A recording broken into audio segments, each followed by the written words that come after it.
Picture yourself standing at the edge of the most profound mystery in science.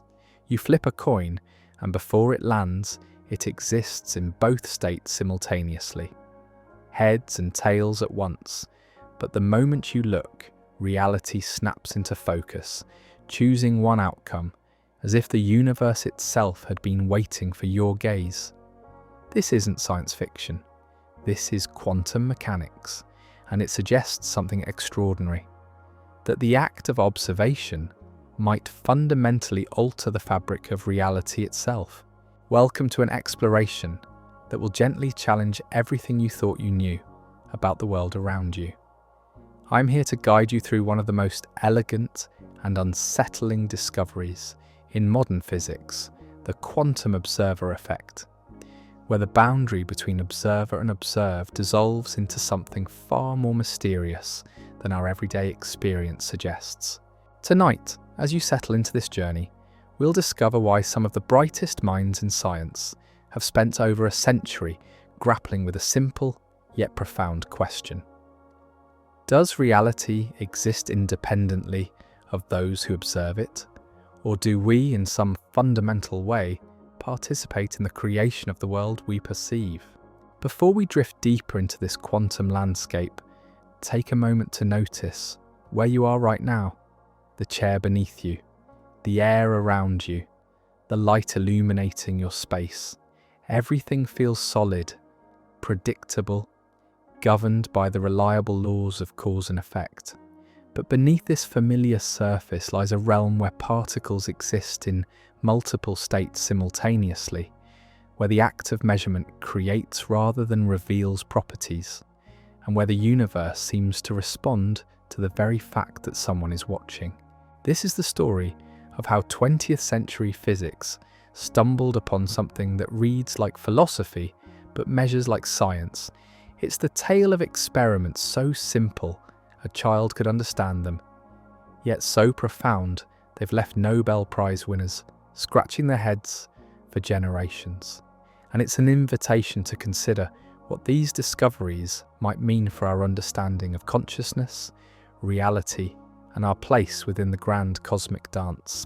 The story begins innocently enough, in the early 1800s, with a British physician named Thomas Young, who was curious about the nature of light. Young wasn't trying to revolutionize physics or challenge the foundations of reality. He simply wanted to settle a debate that had puzzled natural philosophers for centuries. Was light made of particles, as Isaac Newton had suggested, or was it a wave, as others proposed? Young devised an elegant experiment. He took a beam of light and directed it toward a barrier containing two narrow slits, positioned side by side. Behind this barrier, he placed a screen to catch whatever light made it through. If light were made of particles, Young reasoned, he should see two bright lines on the screen, one behind each slit, like throwing marbles through two doorways. But that's not what happened. Instead, Young observed something beautiful and mysterious. A pattern of alternating bright and dark bands spread across the screen, like ripples from two stones dropped simultaneously into a still pond. This interference pattern could only be explained if light behaved as a wave, with the waves from each slit combining and cancelling each other out in a predictable mathematical dance. For nearly 2 centuries, this seemed to settle the matter. Light was a wave, and waves were continuous, flowing phenomena that could be in multiple places at once. The mystery appeared solved, filed away in the neat categories of classical physics. But as the 20th century dawned, something strange began to happen. Scientists discovered they could dim the light source until only individual particles of light, photons, were passing through the apparatus one at a time. Logic suggested that each photon would have to choose one slit or the other, creating 2 simple lines on the screen, just as marbles would. Instead, something impossible occurred. Even when fired one at a time, with sometimes hours between individual photons, the same interference pattern slowly emerged on the screen. Each single photon was somehow interfering with itself, as if it had passed through both slits simultaneously and combined with its own alternate path. Take a breath here and let this impossibility settle in your mind. A single particle of light, indivisible and discrete, was apparently taking every possible path at once, creating a pattern that should have been impossible for any individual entity to produce alone. This was humanity's first glimpse into the quantum realm, where the familiar rules of everyday experience begin to dissolve. But the strangest part was yet to come. Curious scientists decided to investigate further. They placed detectors at each slit to determine which path each photon actually took. Surely, they thought, this would reveal the mechanism behind this mysterious behavior. The detectors were passive, simply recording information without significantly disturbing the photons themselves. The results were startling. The moment the detectors were activated, the instant someone or something was watching which path the photons took, the interference pattern vanished. The photons began behaving like well-mannered particles, each choosing one slit or the other, and creating exactly the two-line pattern that common sense had predicted all along. But turn off the detectors, stop looking, and the interference pattern returned. The photons resumed their impossible dance through both slits simultaneously, creating the wave-like pattern that defied classical understanding. The universe, it seemed, was responding to the act of observation itself. As you contemplate this strange behavior, consider what it might feel like to be a photon in this experiment. Before detection, you exist in what physicists call a superposition, a quantum state where you're genuinely taking all possible paths simultaneously. You're not hiding your true path or switching rapidly between options. You're literally existing in multiple states at once, experiencing every possibility as equally real until the moment of measurement forces you to choose. This isn't merely a limitation of our measuring instruments or a sign that we need better technology. Decades of increasingly sophisticated experiments have confirmed that this behavior is fundamental to the quantum world.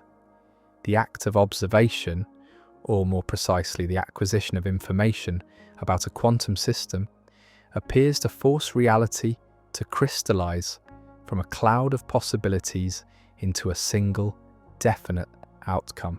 But what exactly constitutes an observation? This question has puzzled physicists since the early days of quantum mechanics and continues to generate heated debates in scientific conferences today. Does the detector need to be conscious? Must a human being be present to read the results? Or is any interaction that could, in principle, provide information about the system's state sufficient to collapse the wave of possibilities? Modern experiments suggest that consciousness, while fascinating to contemplate, isn't necessary for this quantum collapse.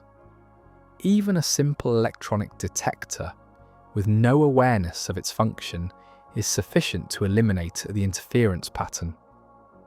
The key seems to be the potential for information to be gained about the system's state, whether or not anyone is actually present to interpret that information. This discovery led to what's known as the measurement problem in quantum mechanics, one of the deepest puzzles in modern physics.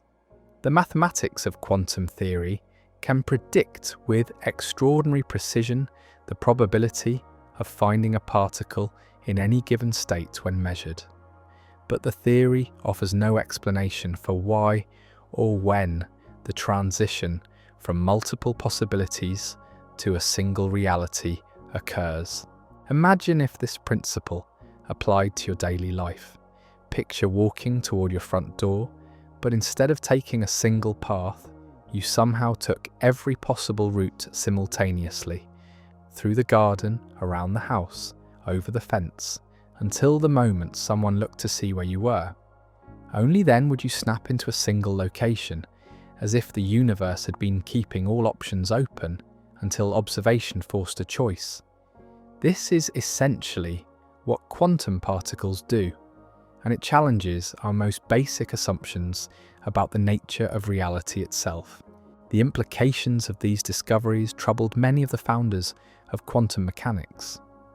None more so than Erwin Schrödinger, the brilliant Austrian physicist whose equations describe how quantum systems evolve over time. Schrödinger was uncomfortable with the idea that quantum superposition could extend to the macroscopic world, and in 1935 he crafted a thought experiment designed to highlight what he saw as the absurdity of quantum interpretations. Picture a sealed box containing a cat, along with a diabolical device, a Geiger counter connected to a hammer, which hangs over a flask of poison. Inside the box is also a radioactive atom that has a 50% chance of decaying within an hour.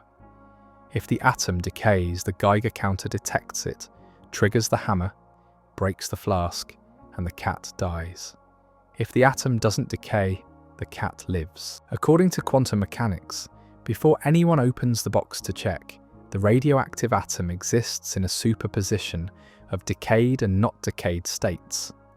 This means, Schrödinger argued, that the cat should also be in a superposition of alive and dead states, simultaneously purring and motionless until the moment someone opens the box and forces reality to choose.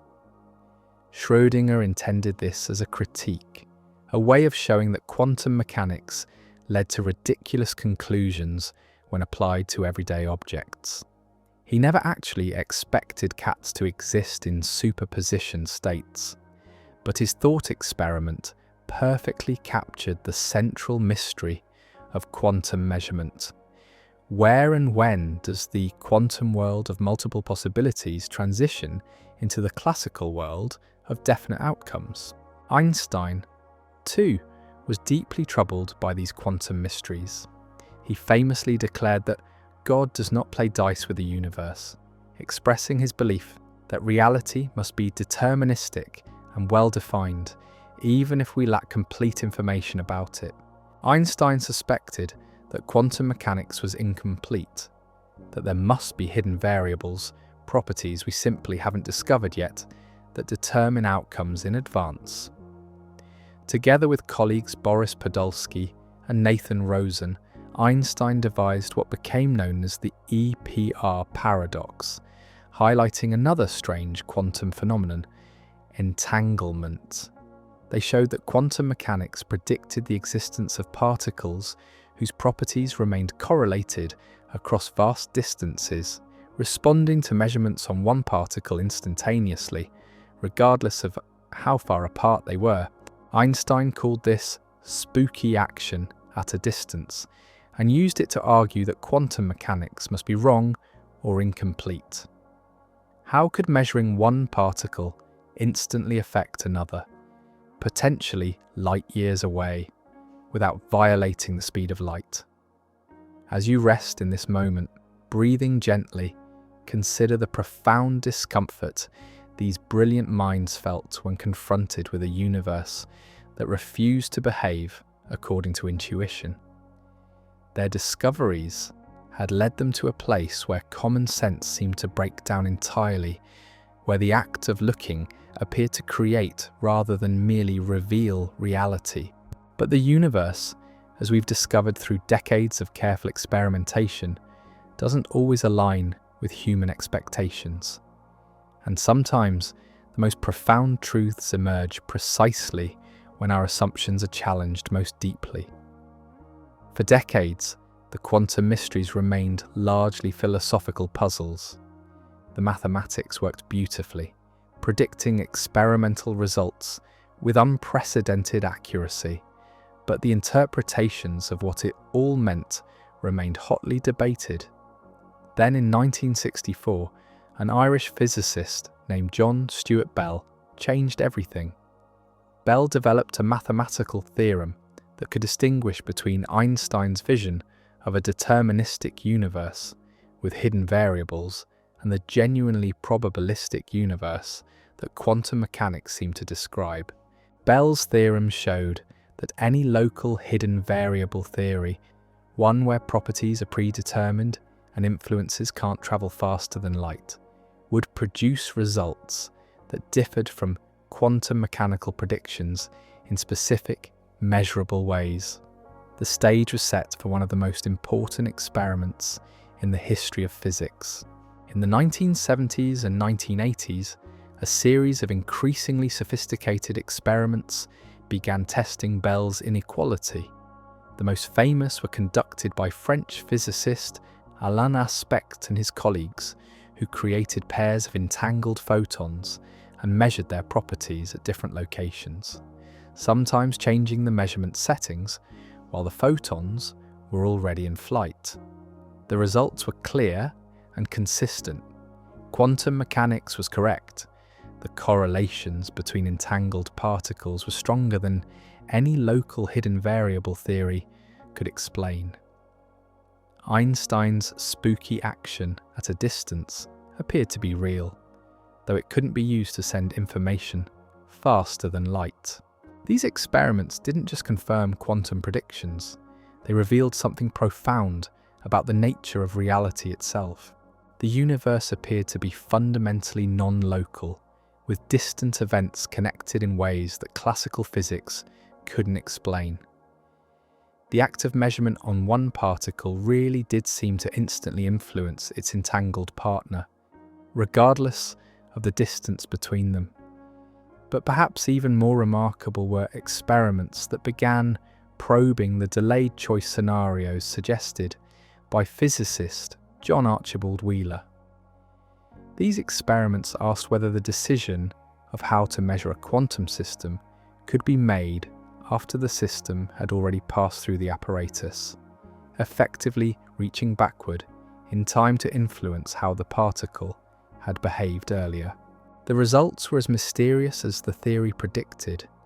In delayed choice experiments, particles seemed to know how they would be measured in the future, behaving like waves or particles based on decisions that hadn't been made when they passed through the experimental setup. Imagine if you could decide today whether a letter you mailed yesterday was written in pen or pencil, and that choice somehow retroactively determined what writing implement you had actually used. This appears to be exactly the kind of temporal flexibility that quantum mechanics allows, where the future can influence the past in ways that challenge our linear understanding of causality. As you let these ideas settle in your mind, notice how they might shift your perception of time itself. In the quantum world, the neat separation between past, present, and future becomes blurred, with measurement and observation playing roles that extend beyond the moment they occur. These experiments force physicists to confront the possibility that observation isn't just passive recording of pre-existing facts, but an active participation in the creation of reality itself. The universe revealed through quantum mechanics isn't a collection of objects with definite properties waiting to be discovered, but rather a dynamic web of possibilities that crystallize into actuality through the process of measurement and observation. The question that emerges from these discoveries isn't just about the behavior of subatomic particles in laboratory conditions. It's about the fundamental nature of reality and our role within it. If the quantum world underlies everything in our classical experience, what does this mean for our understanding of consciousness, choice, and the relationship between mind and matter? As we prepare to explore these deeper implications, take a moment to appreciate the journey we've taken. From Young's simple experiment with light to Bell's sophisticated tests of reality itself, we've traced humanity's growing awareness that the universe is far stranger and more participatory than our everyday experience suggests. The story continues to unfold, with each new discovery adding layers of mystery rather than simple answers. And in that ongoing mystery lies perhaps the most beautiful aspect of scientific exploration, the recognition that reality is far more wonderful and complex than we ever dared imagine. As we drift deeper into this quantum mystery, something remarkable emerges from the experiments we've explored. The key to understanding the observer effect isn't necessarily about consciousness or awareness, but about something far more fundamental: information itself. Consider this gentle revelation. When scientists place a detector at the double slits, they're not just passively observing, they're creating a pathway for information about the particle's behaviour to exist in the universe. Even if no human ever reads that information, even if the data sits unanalysed in a computer's memory, the mere possibility that the information could be accessed appears to be enough to collapse the quantum superposition. This suggests that reality might be fundamentally informational in nature, not made of matter or energy as we typically imagine, but woven from the threads of what can be known, what has been measured, and what remains uncertain. Think about your own experience for a moment. How much of what you consider real is actually direct sensory information versus interpreted, processed, and remembered data? The warmth you feel, the sounds you hear, the thoughts forming in your mind, all of these emerge from information processing systems far more complex than any quantum detector. Modern experiments have pushed these boundaries even further. In what physicists call quantum eraser experiments, researchers have found ways to erase the information about a particle's path after the measurement has already been made. Remarkably, when this which path information is destroyed, the interference pattern returns, as if the particle somehow retroactively resumes its wave-like behaviour. Imagine writing a letter, sealing it in an envelope, and then discovering that whether you later burn the envelope without reading it determines what words you actually wrote days earlier. This captures something of the temporal strangeness that quantum erasure experiments reveal, a universe where information exists in a kind of suspended state until it's either preserved or destroyed. These discoveries point towards something that might sound like science fiction, but emerges from rigorous experimental work. The quantum world appears to respond not just to what is observed, but to what could potentially be observed. It's as if reality maintains a kind of accounting system, tracking not just what is known, but what is knowable. As you rest in contemplation of these ideas, let's explore what physicists call the measurement problem more deeply. This isn't just an academic puzzle, it touches on fundamental questions about the nature of existence itself. In the quantum realm, particles don't simply have properties waiting to be discovered. According to our best understanding, they exist in superposition states where multiple possibilities coexist simultaneously. An electron doesn't just have an unknown spin, it has all possible spins at once until the moment of measurement forces it to choose. But this raises a profound question. What constitutes a measurement? When exactly does the transition from possibility to actuality occur?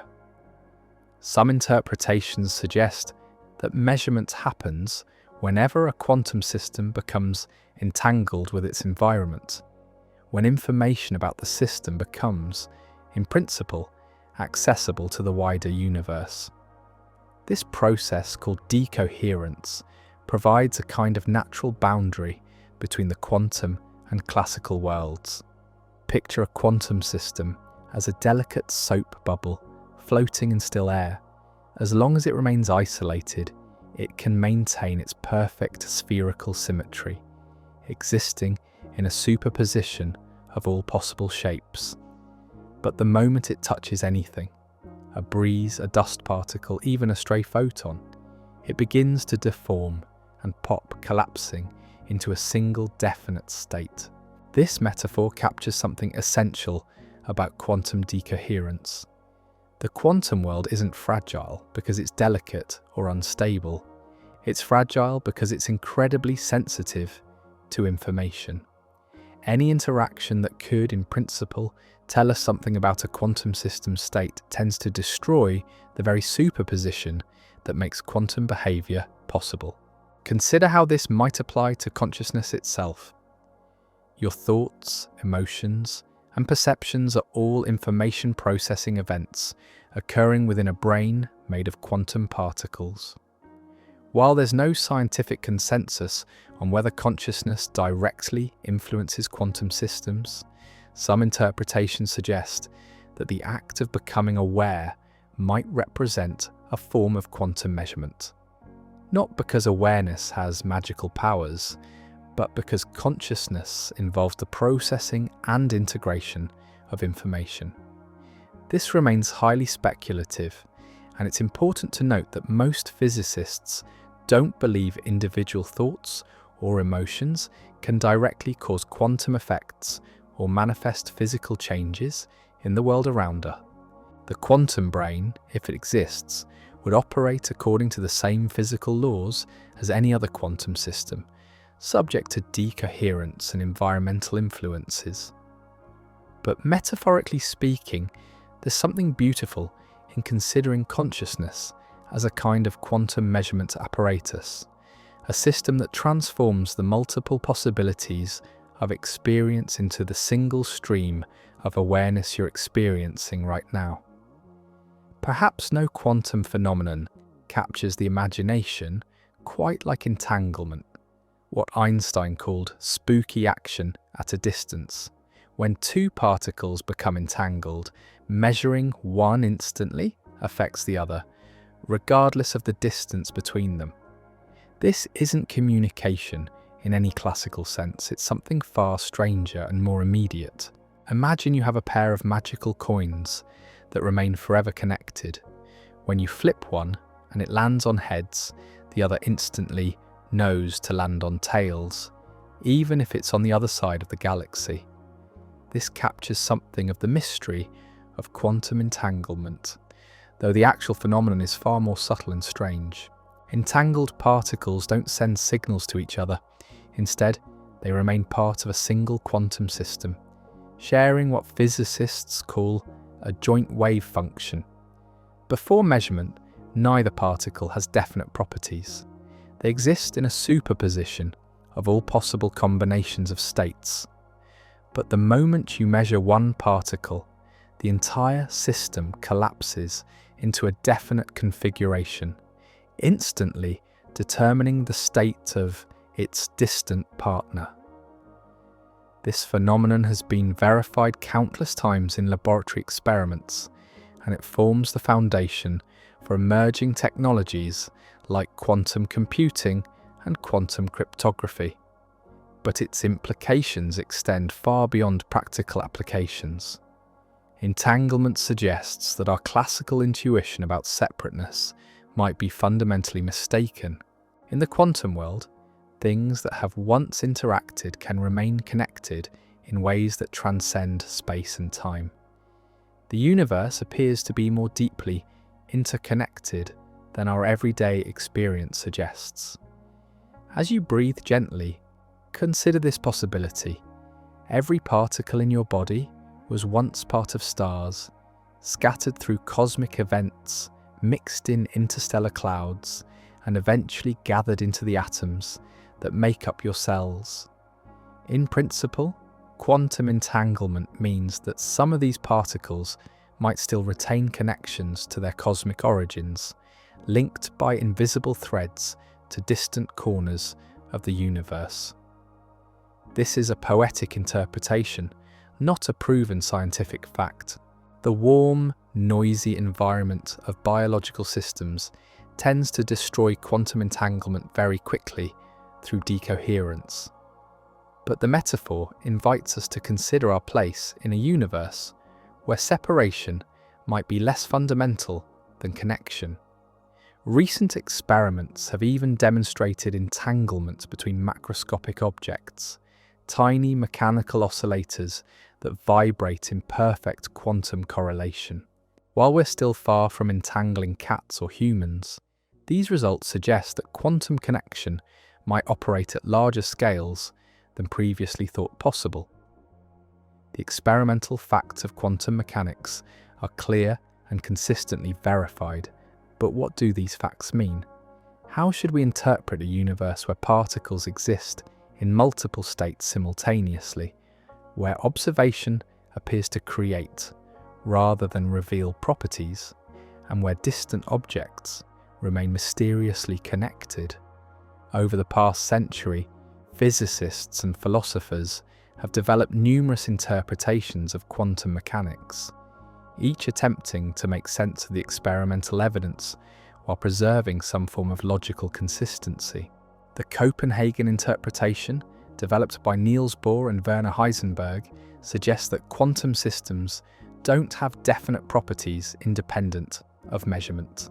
In this view, asking what a particle is really doing before we observe it is meaningless, like asking what colour Wednesday smells like. Properties only exist in relation to specific measurements, and the wave function represents our knowledge rather than objective reality. The many worlds interpretation proposed by Hugh Everett III takes a radically different approach. Instead of wave function collapse, Everett suggested that all possible outcomes of quantum measurements actually occur in parallel universes. When you measure a particle's spin, the universe splits, with one version of you observing spin up and another version observing spin down. Both realities are equally real. You just happen to find yourself in one of them. This interpretation preserves the mathematical elegance of quantum mechanics while avoiding the mysterious process of collapse. But it comes at the cost of an infinitely branching multiverse, with countless versions of every possible history playing out simultaneously. The pilot wave theory, originally developed by Louis de Broglie and later refined by David Bohm, proposes that particles do have definite positions and velocities, guided by a quantum field that creates wave-like behaviour. In this interpretation, the apparent randomness of quantum measurements reflects our ignorance of hidden variables, not fundamental indeterminacy. While pilot wave theory reproduces all quantum predictions, it requires faster-than-light influences to explain entanglement, challenging our understanding of causality and locality. Each interpretation offers a different way of understanding the same experimental facts, and currently, no experiment can definitively distinguish between them. This might seem frustrating, but it reveals something profound about the nature of scientific understanding itself. Perhaps the quantum world is teaching us that reality is richer and more nuanced than any single conceptual framework can capture. Like a complex piece of music that can be analysed from multiple perspectives, harmonic, rhythmic, melodic, the universe might require multiple interpretations to be fully appreciated.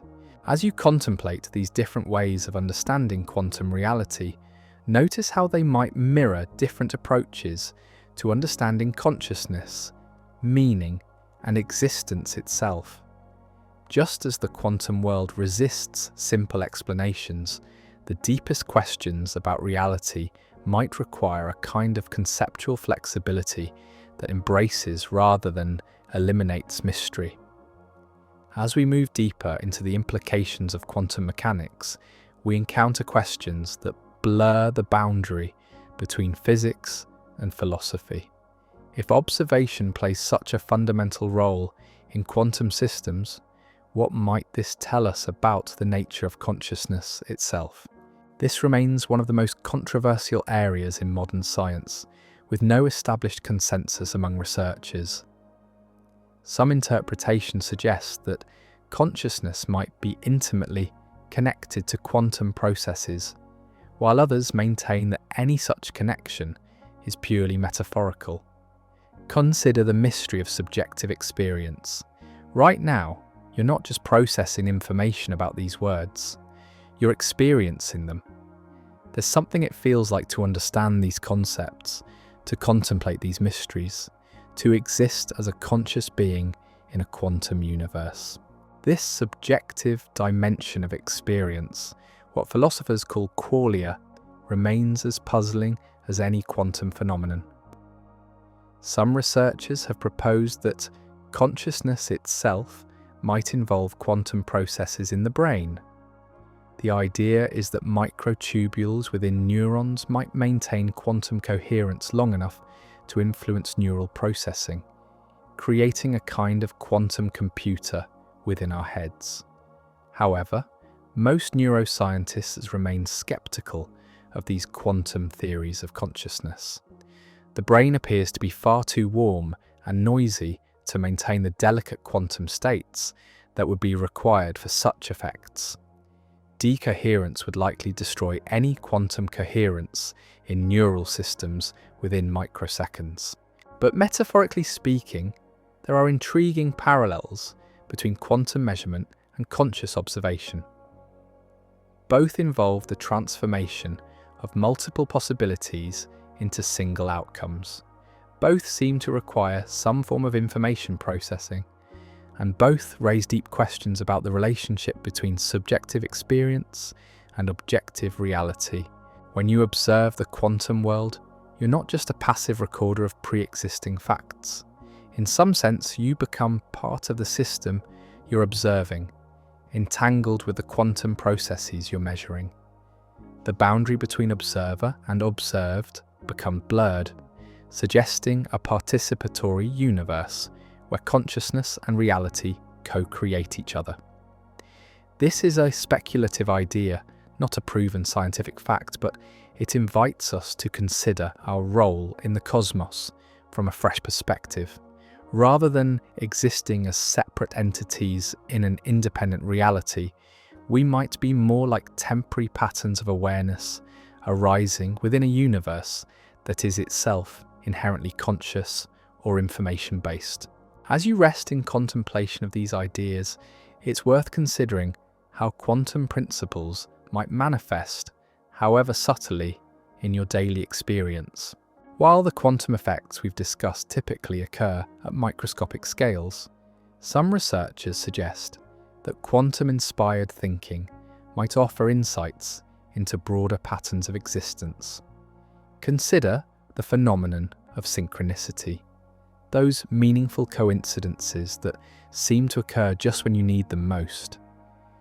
While there's no scientific evidence that such events involve quantum entanglement, the pattern bears a curious resemblance to quantum correlation, distant events appearing to coordinate in ways that classical causality can't explain, or think about decision-making. Before you choose, multiple options exist simultaneously in your mind, each carrying different weights of probability and possibility. The moment you decide, this superposition of choices collapses into a single action, creating a definite timeline from what was previously a cloud of potential futures. These parallels don't prove that consciousness operates according to quantum principles, but they suggest that the patterns we've discovered in the quantum world might reflect deeper organizational principles that appear at multiple scales of existence. The uncertainty principle, which limits how precisely we can simultaneously know certain pairs of properties, might have analogues in psychological experience. The more precisely you focus on analytical thinking, the less access you have to intuitive insight. The more completely you plan for the future, the less present you become to immediate experience. This isn't to say that psychological uncertainty follows quantum mechanical laws, but rather that the universe seems to be structured in ways that make absolute knowledge or complete control impossible at any scale. There's always a trade-off, always something that must remain unknown or uncertain to preserve the dynamic flexibility that allows for growth, creativity, and surprise. The quantum world teaches us that reality is fundamentally relational. Properties don't exist in isolation, but only in relationship to measurement and observation. Similarly, consciousness might be understood not as a thing that exists independently, but as a process that emerges from relationships between neurons, between thoughts, between self and environment. When you experience awareness right now, you're not observing a separate reality from a detached perspective. You're participating in a continuous dance of interaction and mutual influence, where your observations shape what you observe, and what you observe shapes who you become. This perspective invites a kind of humility about the nature of knowledge itself. If quantum mechanics has taught us anything, it's that the universe is under no obligation to conform to our intuitive expectations. Reality is stranger, more participatory, and more mysteriously interconnected than our everyday experience suggests. As we prepare to explore the practical implications of these quantum insights, take a moment to appreciate the journey we've taken together. From the simple double-slit experiment to the profound mysteries of consciousness and observation, we've traced a path that leads not to final answers, but to deeper and more beautiful questions. The quantum world doesn't offer us certainty or control, but it provides something perhaps more valuable, an invitation to participate consciously in the ongoing creation of reality itself. In the next chapter, we'll explore what this participation might mean for how we approach science, spirituality, and the art of living in an uncertain universe. As we continue our gentle exploration of quantum mysteries, let's turn our attention to something remarkable happening right now, in this very moment. You're reading these words, processing their meaning, and perhaps feeling a subtle shift in your understanding of reality. This simple act of comprehension represents one of the universe's most sophisticated information processing events, occurring within a biological system that operates at the boundary between quantum and classical worlds. Your brain contains roughly 86 billion neurons, each one a living quantum system subject to the same fundamental laws we've been exploring. While neuroscientists generally agree that quantum effects in warm biological systems are quickly destroyed by decoherence, there's something poetic about the fact that your thoughts emerge from the same quantum substrate that gives rise to superposition, entanglement, and the observer effect. Consider the mystery of how subjective experience arises from objective matter. Somewhere in the intricate dance of neural activity, the third-person description of brain states transforms into the first-person reality of consciousness. This transformation, from matter to mind, from neural firing patterns to the felt sense of being you, remains as puzzling as any quantum paradox. Some researchers have proposed that this transition might involve quantum processes. The idea suggests that consciousness doesn't emerge from classical computation alone, but requires the kind of parallel processing that quantum superposition makes possible. In this speculative view, your awareness might represent a kind of biological quantum measurement, continuously collapsing possibilities into the single stream of experience you're having right now. This remains highly controversial and unproven, with most neuroscientists favouring classical explanations for consciousness. The brain's warm, wet environment would seem hostile to the delicate quantum states required for such effects. But metaphorically speaking, there's something compelling about imagining consciousness as a process that bridges the quantum and classical worlds. Take a moment to notice your own awareness right now. There's something irreducibly first personal about this experience, something that seems to resist complete reduction to objective description. You're not just processing information, you're experiencing what it's like to process information. This subjective dimension might offer a clue about consciousness's relationship to the deeper structures of reality. The quantum discoveries we've explored suggest something radical about the nature of reality. The universe appears to be fundamentally participatory rather than purely objective. This doesn't mean that reality is subjective or that anything goes, but rather that the boundary between observer and observed is more fluid than classical physics assumed. In the quantum world, measurement isn't just passive recording of pre-existing facts. It's an active process that helps determine which possibilities become actualized.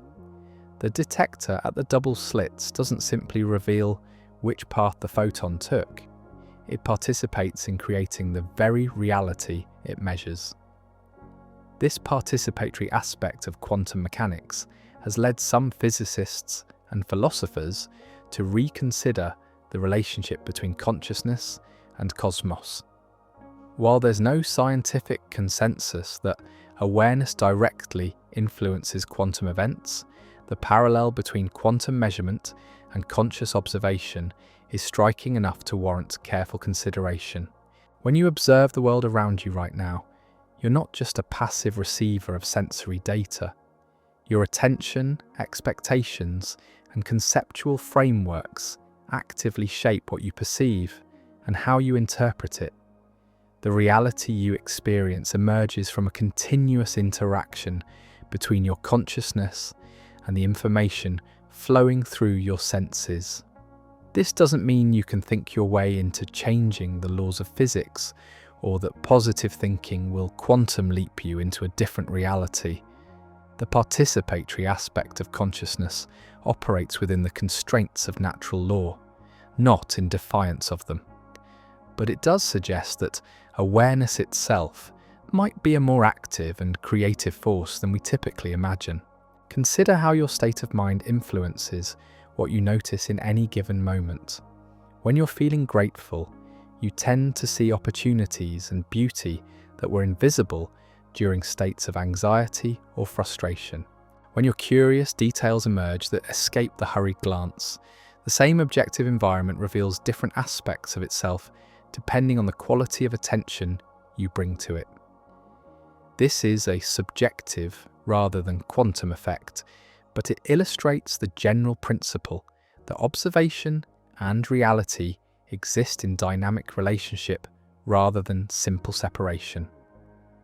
The universe you experience is neither purely objective nor purely subjective, but something more subtle, a continuous co-creation between awareness and world. As you breathe gently and allow these ideas to settle, consider how quantum mechanics might inspire new approaches to living with uncertainty. One of the most challenging aspects of human experience is our tendency to crave certainty and control, even in situations where neither is possible or appropriate. The quantum world teaches us that uncertainty isn't a bug in the system, it's a fundamental feature of reality itself. Heisenberg's uncertainty principle doesn't represent a limitation of our measuring instruments, but a basic property of nature. Some aspects of reality simply cannot be pinned down with absolute precision, no matter how sophisticated our technology becomes. This quantum embrace of uncertainty offers a different perspective on the challenges of daily life. Instead of viewing uncertainty as something to be eliminated or overcome, we might learn to see it as the source of creativity, growth, and possibility. Without uncertainty, the future would be completely determined by the past, leaving no room for genuine choice or surprise. Think about decision-making in your own life. Before you choose, multiple futures exist simultaneously in potential. Each option carries different probabilities and possibilities, creating a kind of personal superposition of life paths. The moment you commit to a particular choice, this quantum-like superposition collapses into a single timeline. But the unchosen possibilities don't disappear. They remain as ghostly alternatives that inform your ongoing experience. This is a metaphorical rather than literal application of quantum principles, but it illustrates how quantum thinking might offer fresh perspectives on familiar challenges. Instead of agonizing over making the right choice, you might learn to appreciate the creative tension that exists before decision, recognizing it as a space of pure possibility. Similarly, the quantum principle of complementarity, the idea that some aspects of reality can only be understood through mutually exclusive perspectives, might offer insights into personal relationships and self-understanding. Just as light requires both wave and particle descriptions to be fully characterized, complex human experiences might require multiple, seemingly contradictory viewpoints to be properly understood. You might be simultaneously strong and vulnerable, independent and interconnected, certain and uncertain. Rather than trying to resolve these apparent contradictions, quantum thinking invites you to hold them in creative tension, recognizing that the full truth might be larger than any single perspective can capture. Let's explore one of the most intriguing implications of our quantum journey: the possibility that reality might be fundamentally informational rather than material. This idea, emerging from the intersection of quantum mechanics and information theory, suggests that what we call matter and energy might be secondary manifestations of something more basic, pure information. Consider the quantum eraser experiments we discussed earlier. The key insight from these studies is that it's not the physical act of measurement that determines quantum behavior, but the existence or destruction of information about the system state. Even when no human being ever accesses the data, the mere possibility that information exists appears to influence quantum outcomes. This suggests a universe where information itself might be the fundamental currency of reality. In this view, particles, forces, and even space and time emerge from underlying patterns of information processing. Your thoughts, emotions, and perceptions would represent localized information processing events within a cosmos that is itself computational in nature. While this remains highly speculative, it offers a compelling framework for understanding the relationship between mind and matter. If consciousness is indeed a sophisticated information processing system, and if reality itself is informational, then the boundary between subjective and objective might be less fundamental than it appears. Take a moment to consider your own experience from this perspective. The words you're reading exist as patterns of information, ink on paper or pixels on a screen that your visual system processes into meaningful symbols. Your understanding of these concepts involves the creation of new information patterns in your neural networks. Even your sense of being a unified self might represent a particular way that information organizes and processes itself. This informational view of reality doesn't diminish the richness of experience. If anything, it reveals consciousness as one of the universe's most sophisticated achievements. You're not just a passive observer of reality, you're an active participant in the cosmic information processing system that creates and sustains the world you experience. As we delve deeper into the implications of quantum entanglement, something beautiful begins to emerge about the interconnected nature of existence. While quantum entanglement operates primarily at microscopic scales, the principle it reveals, that separation might be less fundamental than connection, offers profound insights into the nature of relationship itself.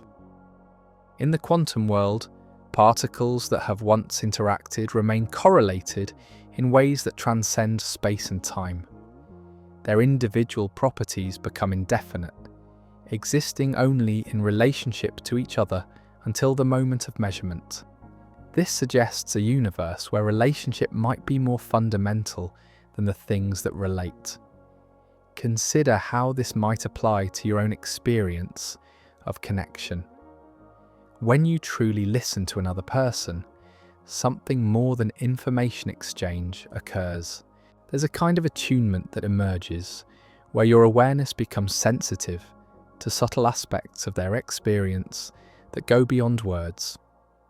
While this isn't quantum entanglement in any literal sense, it illustrates the general principle that deep connection involves a kind of mutual influence that transcends simple separation.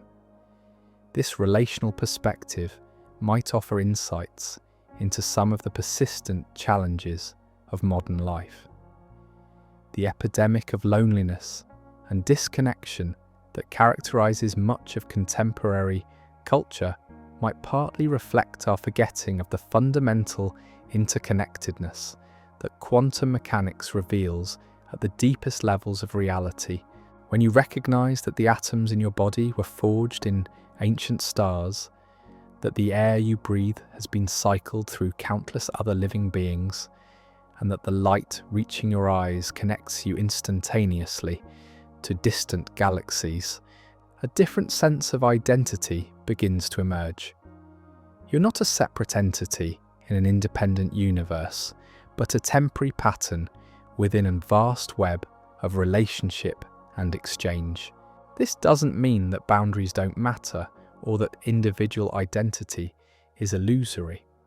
Rather, it suggests that healthy boundaries and genuine connection aren't opposites, but complementary aspects of a larger wholeness.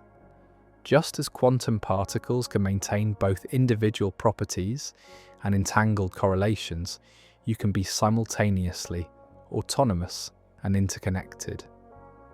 As you rest in this moment, breathing the shared atmosphere of Earth, consider the invisible threads that connect you to the broader community of life. Every breath exchanges molecules with the global ecosystem.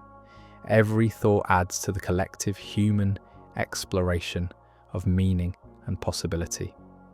Every act of kindness or creativity contributes to the ongoing evolution of consciousness itself. The strange world of quantum mechanics offers unexpected insights into the nature of creativity and innovation. Just as quantum systems exist in superposition until measurement forces them to choose definite states, creative inspiration often emerges from a similar space of indefinite possibility. Think about the moments when your best ideas arise. They rarely come from a direct effort or logical reasoning alone. Instead, they seem to emerge from a kind of mental superposition, a state where multiple concepts, images, and possibilities coexist without forcing premature closure. The creative process involves learning to tolerate this uncertainty long enough for genuinely novel combinations to emerge. This quantum-inspired approach to creativity suggests the importance of what researchers call divergent thinking, the ability to generate multiple solutions to a problem rather than converging quickly on a single answer. Like a quantum system exploring all possible paths simultaneously, creative consciousness might benefit from maintaining multiple perspectives until the moment when insight crystallizes into definite form. Consider how this applies to problem solving in your own life. Instead of rushing toward the first solution that presents itself, you might experiment with holding the problem in a state of productive uncertainty. Allow different approaches to coexist in your awareness without immediately judging which is best. Sometimes the most innovative solutions emerge from the creative tension between apparently incompatible possibilities. The quantum principle of complementarity offers another insight into creative thinking. Just as light requires both wave and particle descriptions to be fully understood, complex challenges often demand multiple perspectives that might seem contradictory from any single viewpoint. The key is learning to shift fluidly between different ways of understanding rather than insisting on a single, consistent framework. This doesn't mean abandoning logic or critical thinking, but rather expanding your toolkit to include more intuitive and non-linear approaches. The most profound discoveries in science often emerge from the creative interplay between rigorous analysis and imaginative speculation, between the classical world of precise measurement and the quantum realm of infinite possibility. One of the most mind-bending aspects of quantum mechanics is how it challenges our linear understanding of time and causality. The delayed choice and quantum eraser experiments we explored earlier suggest that the future might influence the past in ways that classical physics never anticipated. While these effects remain confined to carefully controlled laboratory conditions, they invite us to reconsider our assumptions about the relationship between past, present, and future.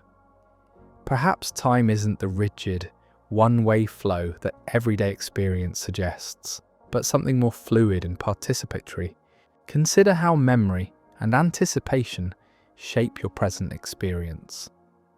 The now that you're experiencing isn't just a dimensionless point between past and future, but a dynamic field where memories of what was and expectations of what might be continuously influence each other. Your present choices are informed by past experience, while your interpretation of past events shifts based on present understanding and future hopes.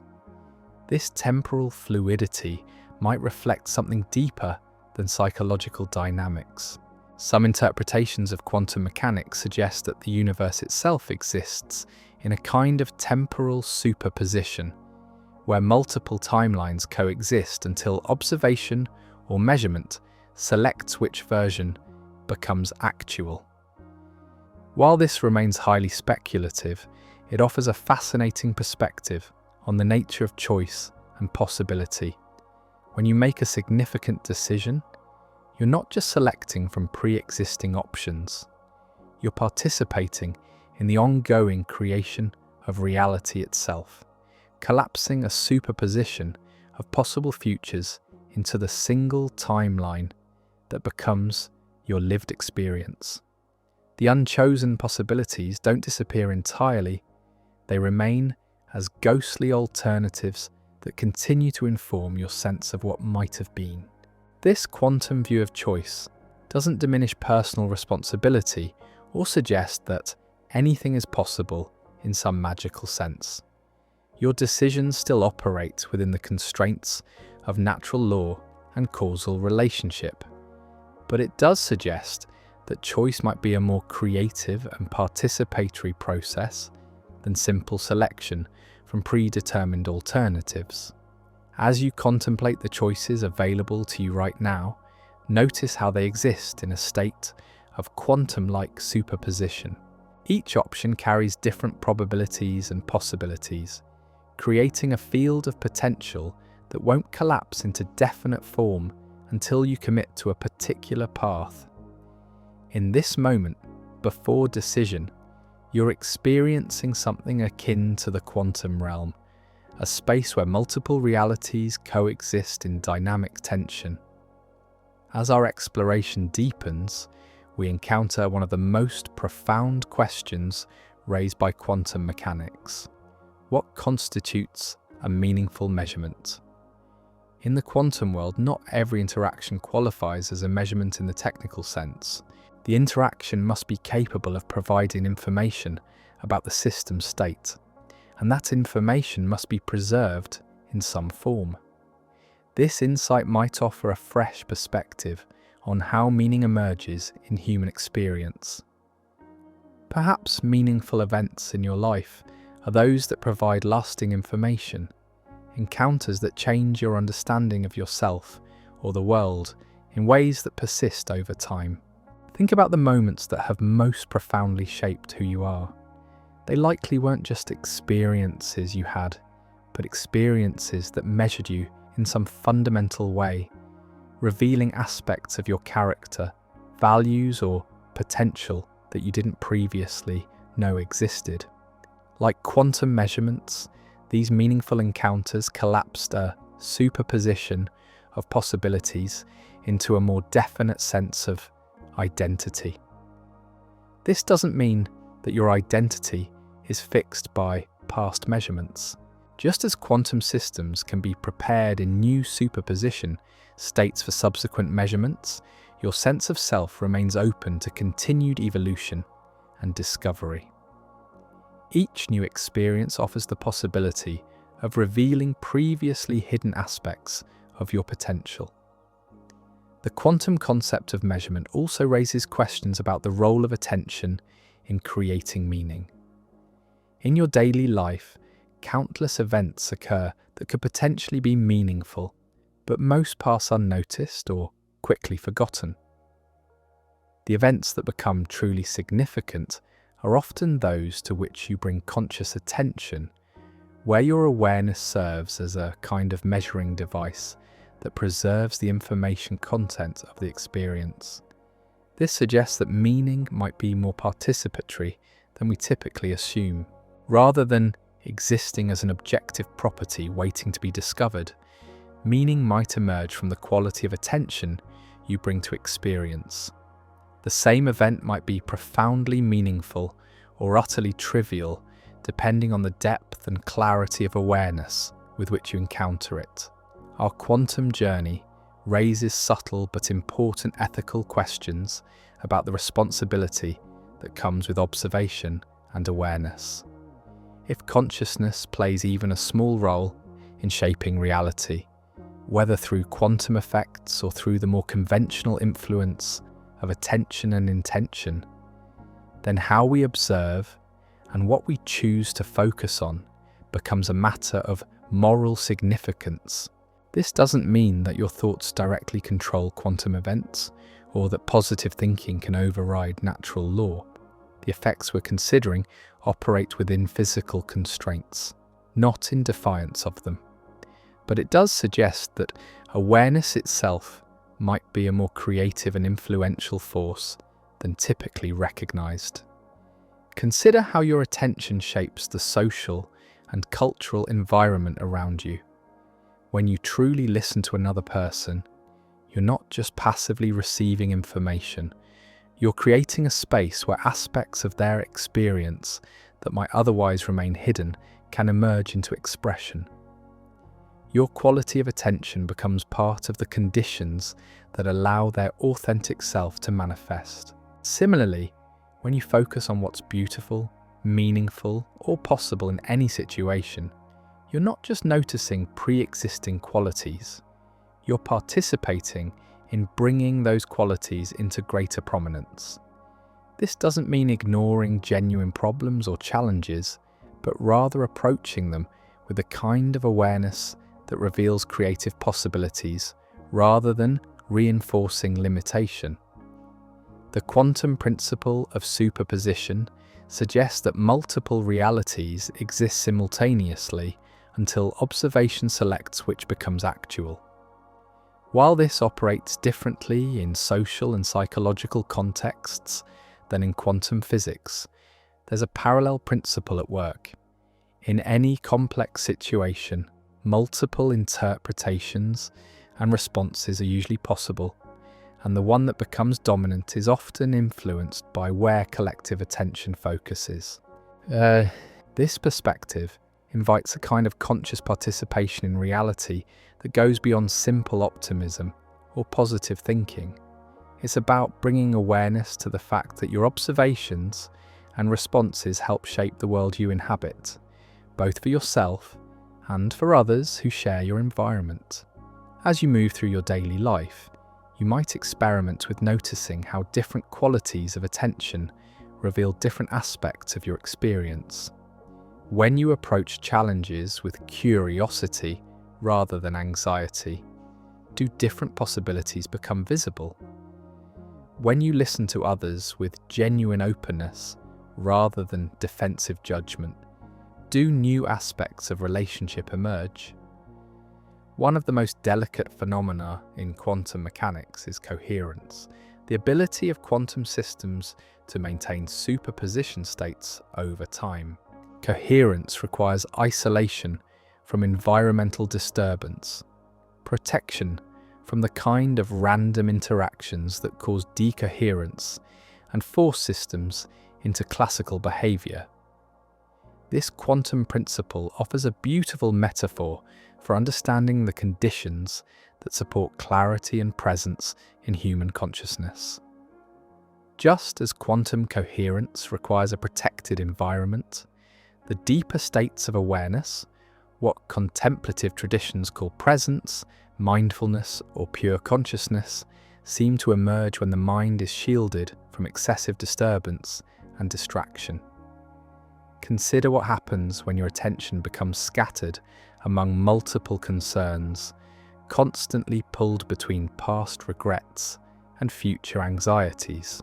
This mental noise creates a kind of psychological decoherence, where the possibility of clear perception becomes fragmented into competing thoughts and emotions.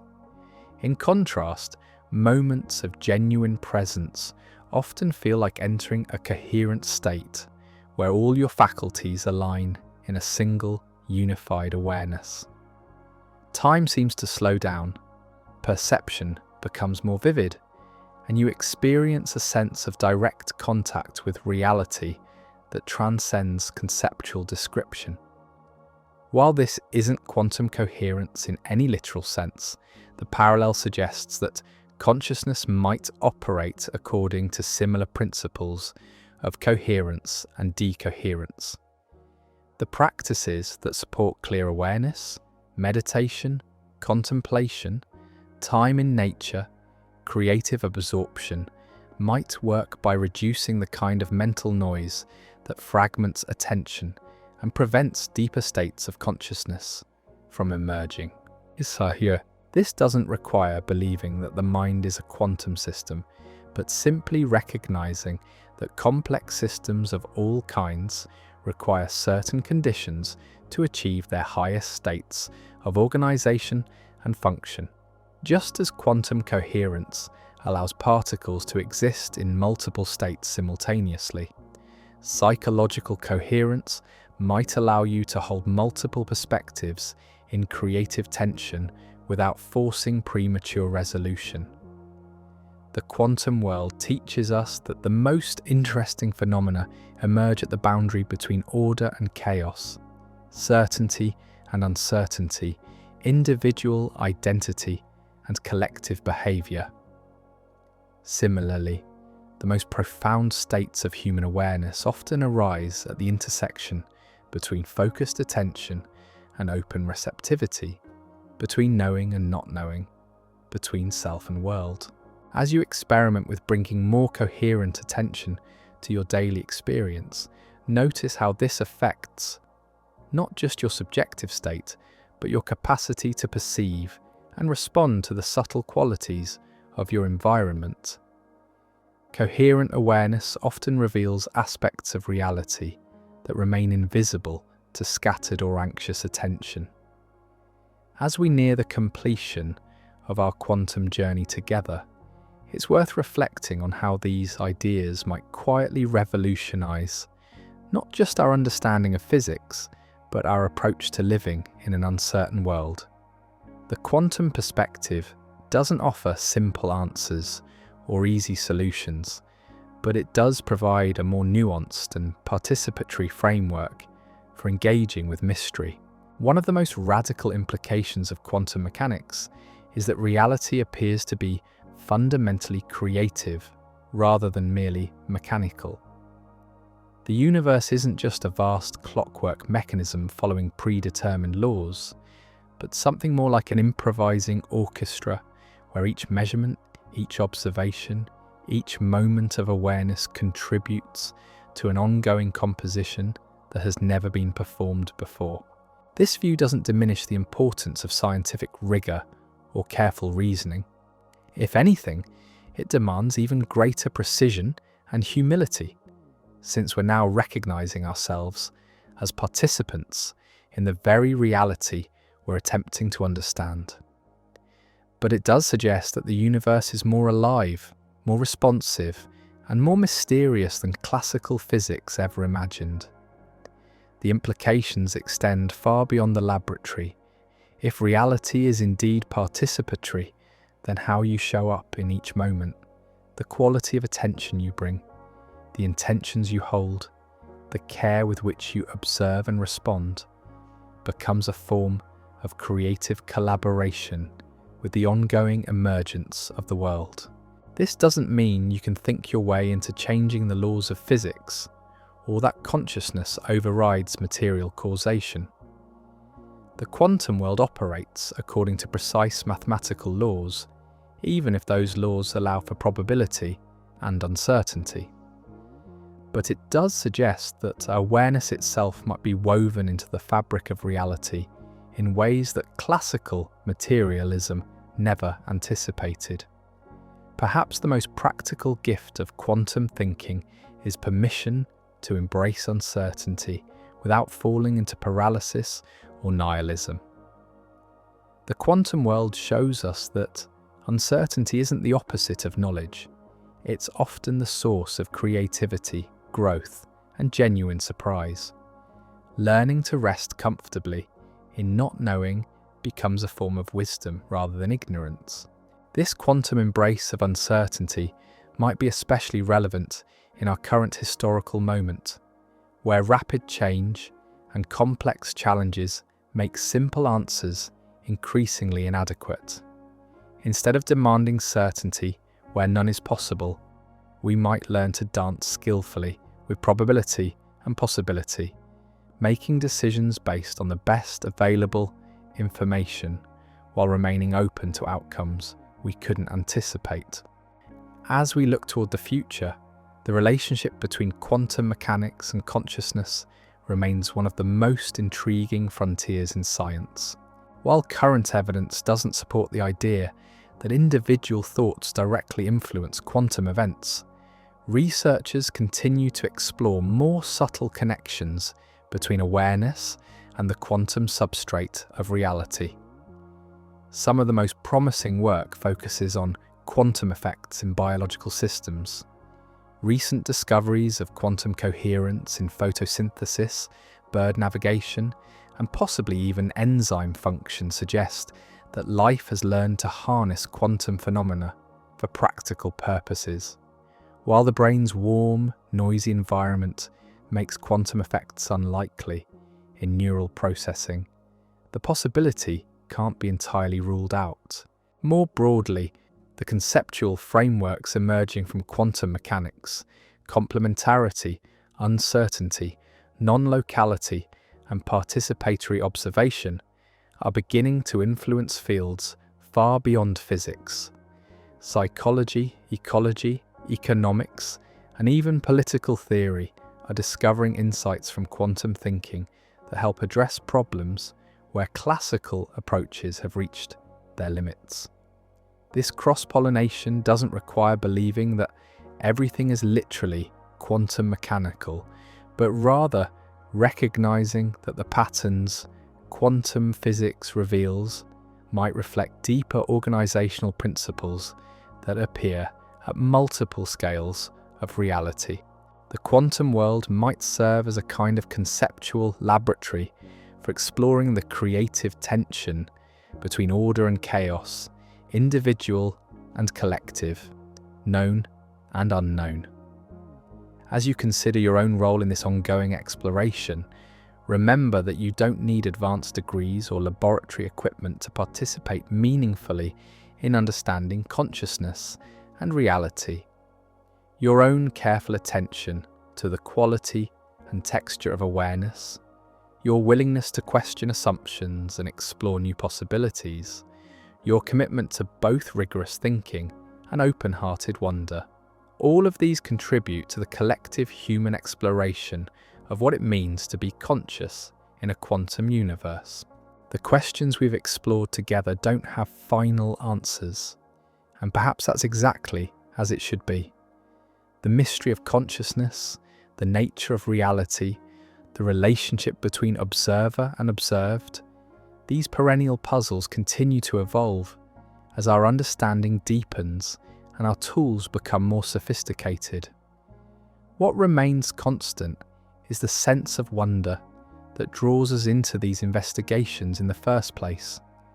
Whether you're contemplating the double-slit experiment, practicing meditation, raising children, creating art, or simply paying attention to the quality of this present moment, you're participating in the universe's ongoing exploration of its own nature. As we prepare to conclude our journey together, let's consider how the insights we've explored might inform the art of daily living. The quantum world doesn't offer a new lifestyle or a set of practices to follow, but it does provide a different lens through which to view the familiar challenges and opportunities of human existence. One of the most practical applications of quantum thinking might be learning to hold questions more skillfully.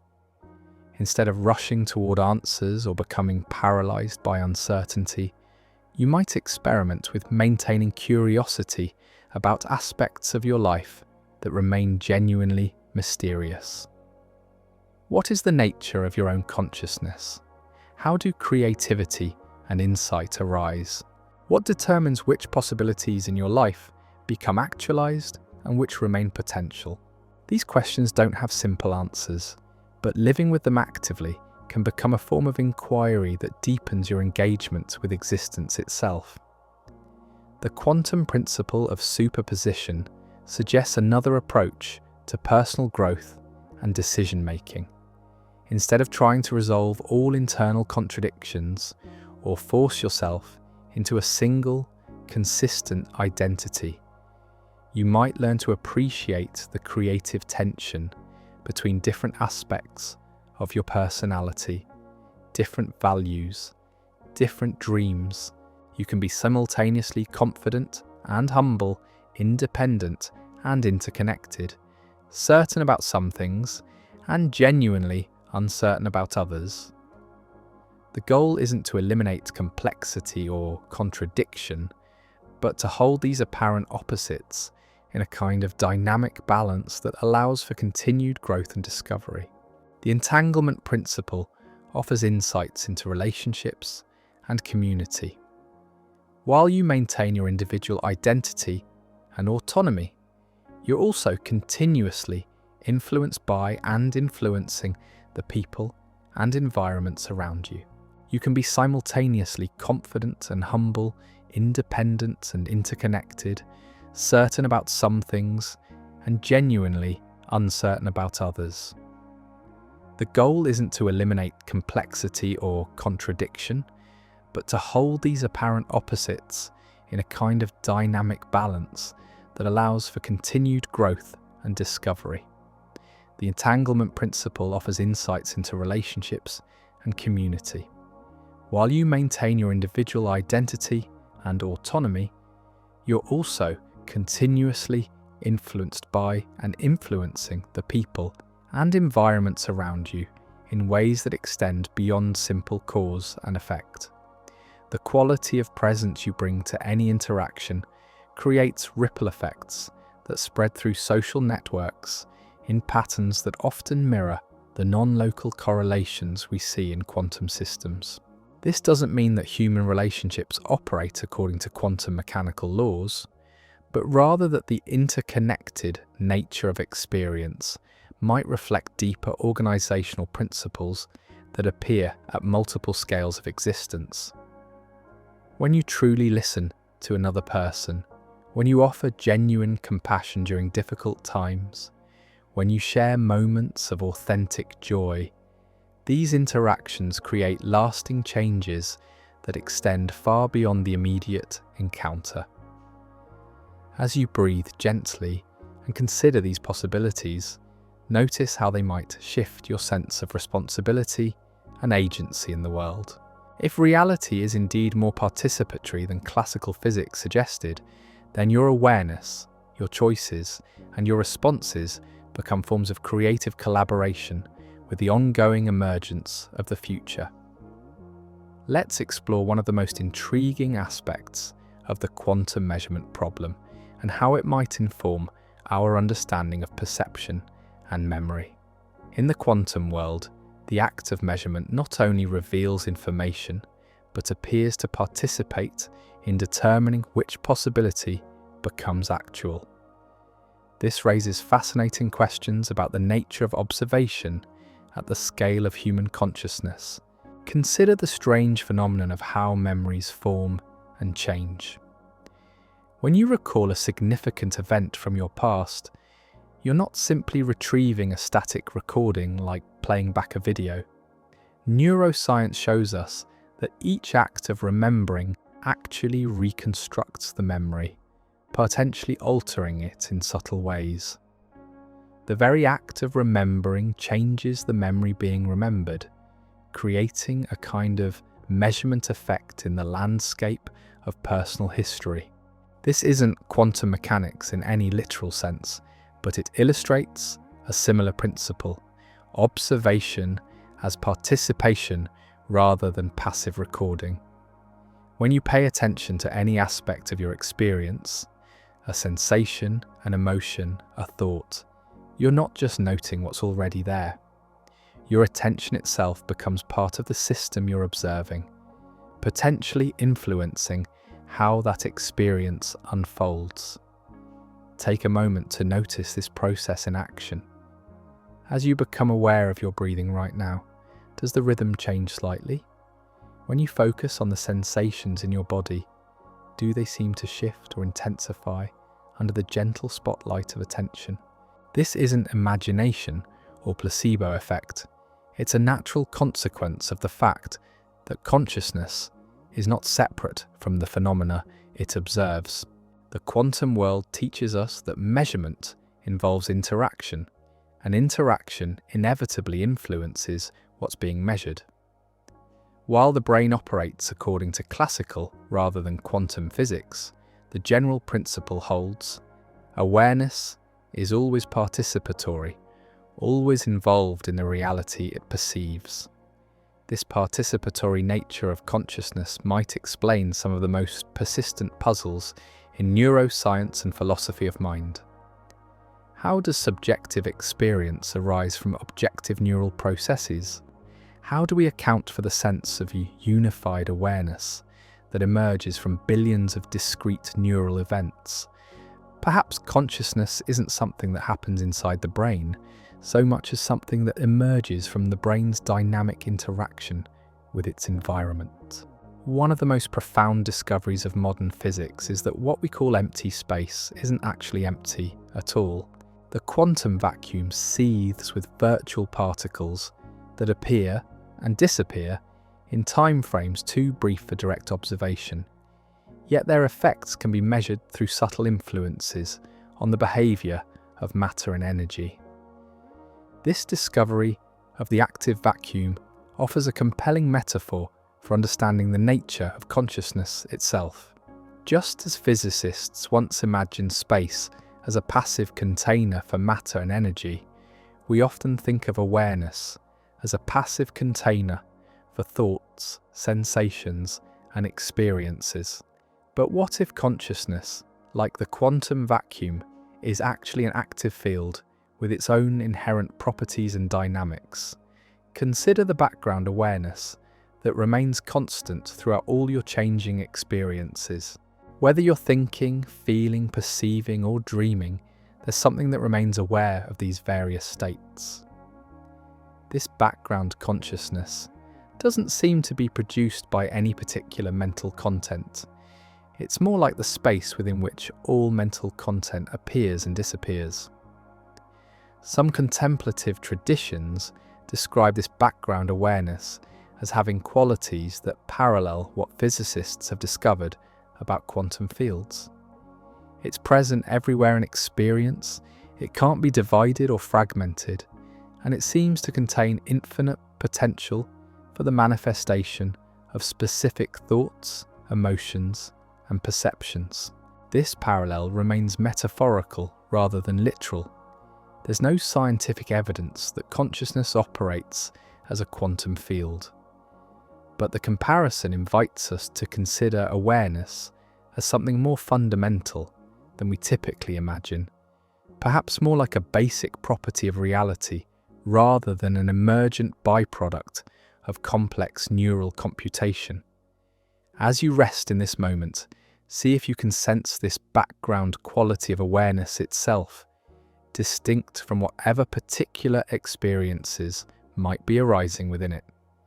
Like the quantum vacuum underlying all material phenomena, this aware presence seems to be the constant foundation upon which all psychological experience plays out.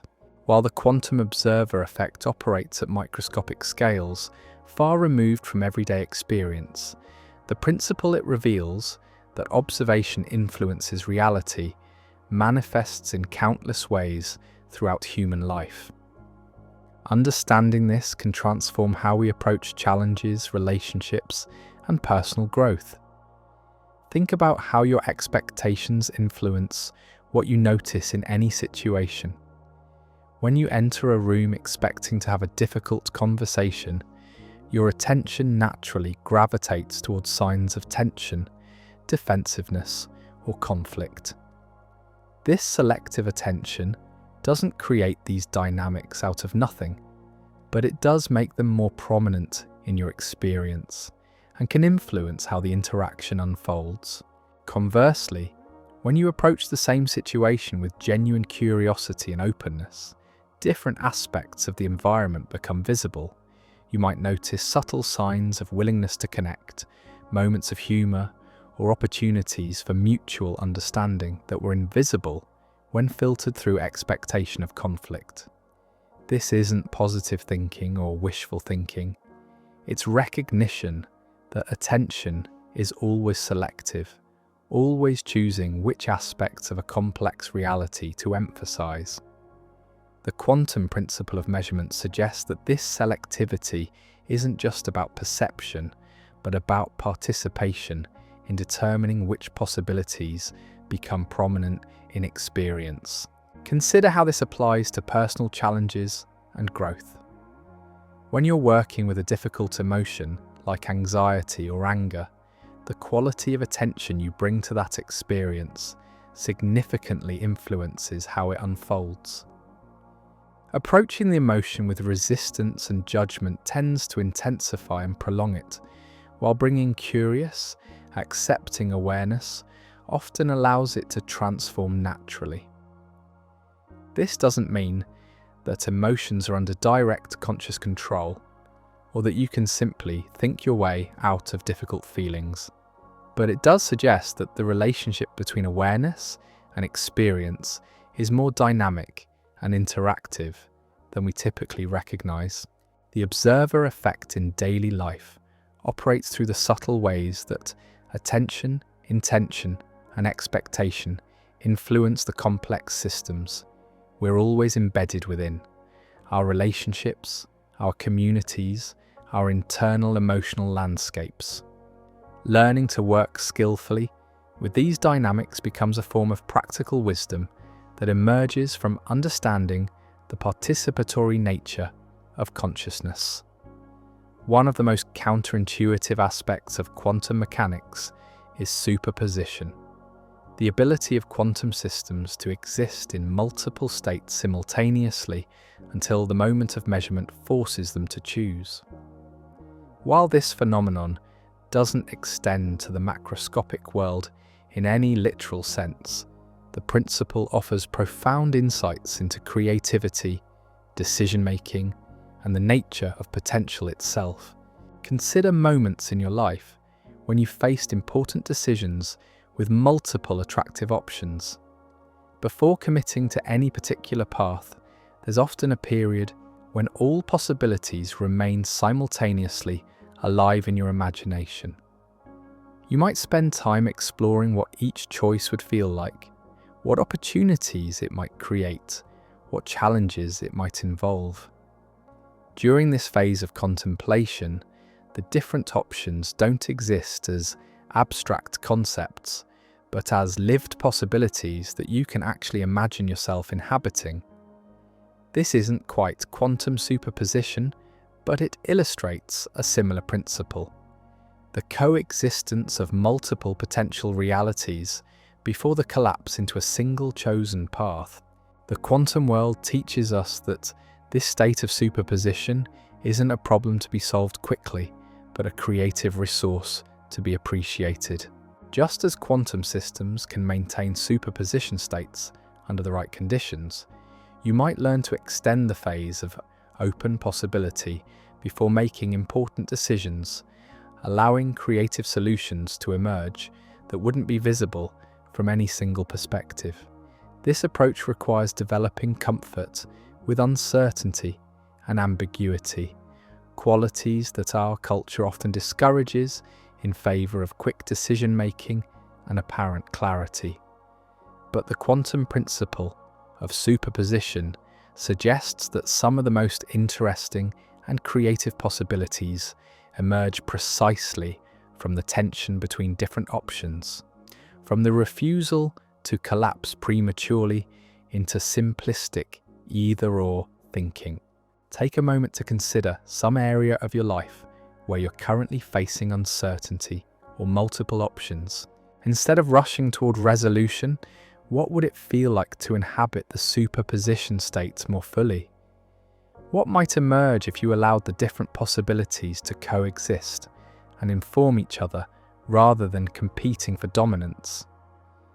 This quantum-inspired approach to possibility doesn't guarantee any particular outcome, but it often reveals creative solutions that weren't visible from within any single perspective. Like quantum particles exploring multiple paths simultaneously, consciousness might benefit from maintaining openness to multiple possibilities until genuine clarity emerges naturally. John Stuart Bell's famous theorem represents one of the most profound challenges to our intuitive understanding of reality ever discovered.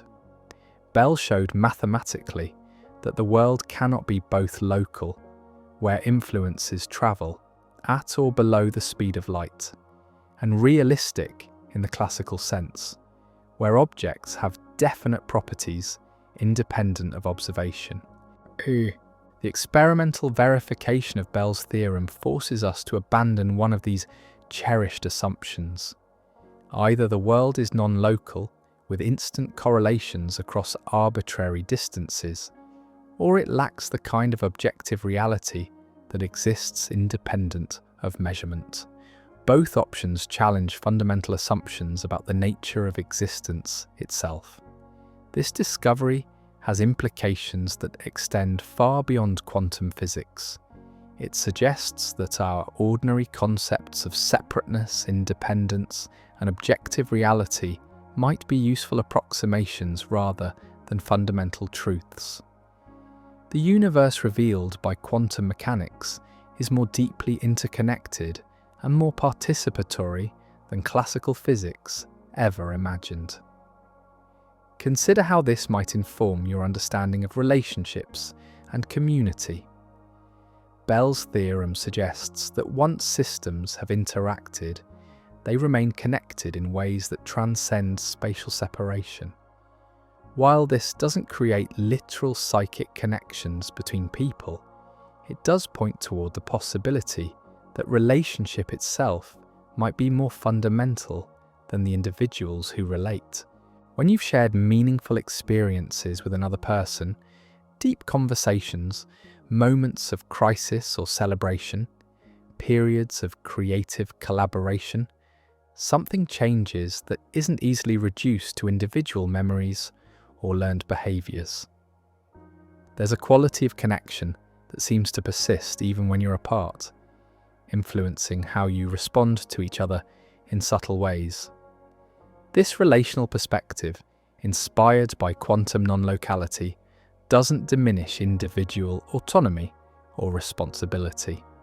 Rather, it suggests that autonomy and interconnection might be complementary aspects of a more complex reality, like the wave and particle aspects of light that Bell's theorem helped us understand. As you breathe gently and consider the web of relationships that have shaped your life, notice how the boundaries between self and other, past and present, influence and independence begin to seem less absolute. The quantum world invites us into a more nuanced understanding of identity and connection that honours both individual uniqueness and fundamental interdependence. One of the most fascinating phenomena in quantum mechanics is the quantum Zeno effect, named after the ancient Greek philosopher who argued that motion was impossible because any moving object must first traverse half the distance to its destination, then half the remaining distance, and so on infinitely. In quantum terms, the Zeno effect occurs when frequent measurements prevent a quantum system from evolving naturally. By observing a system continuously, you can actually freeze it in its current state, preventing the normal quantum transitions that would otherwise occur. It's as if the universe becomes shy under too much attention, refusing to change when it knows it's being watched. This quantum phenomenon offers intriguing parallels to certain aspects of consciousness and attention.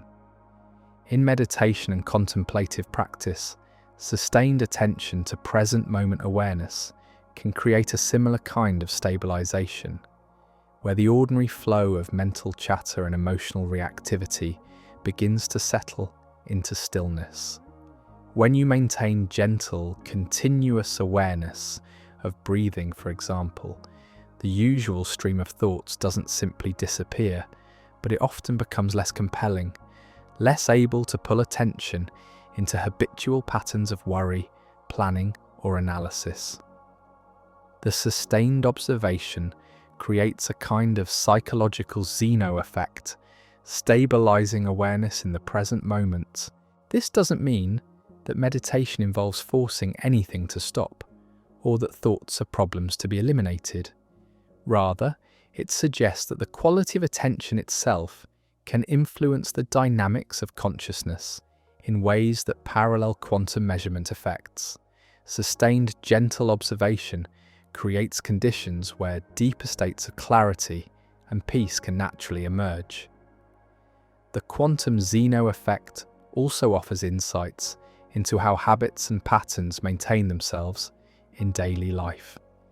When you're caught in cycles of reactivity, anxiety spiraling into more anxiety, anger feeding on itself, or depression reinforcing its own narrative, these patterns often persist partly because they operate below the threshold of conscious attention.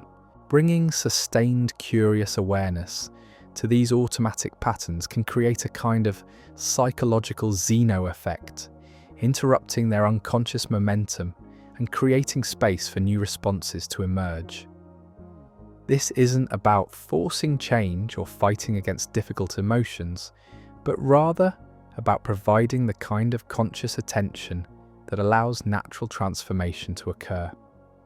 As we look toward the future, one of the most exciting developments in quantum technology is the emergence of practical quantum computers. These devices harness the strange properties of superposition and entanglement to perform certain calculations exponentially faster than classical computers. Quantum computers work by maintaining quantum bits, qubits, in superposition states where they can represent both 0 and 1 simultaneously. Through careful manipulation of entanglement between qubits. Quantum computers can explore multiple solution paths in parallel, collapsing into definite answers only when measurements are made. While current quantum computers are still experimental and limited to specific types of problems, they offer a fascinating glimpse into what might be possible when we learn to work with quantum principles rather than against them. Perhaps more intriguingly, they provide a technological metaphor for understanding how consciousness itself might operate. Consider how your mind approaches complex problems or creative challenges. Rather than following a single logical sequence, consciousness often seems to explore multiple possibilities simultaneously, holding different ideas in a kind of mental superposition until insight suddenly crystallizes into clarity.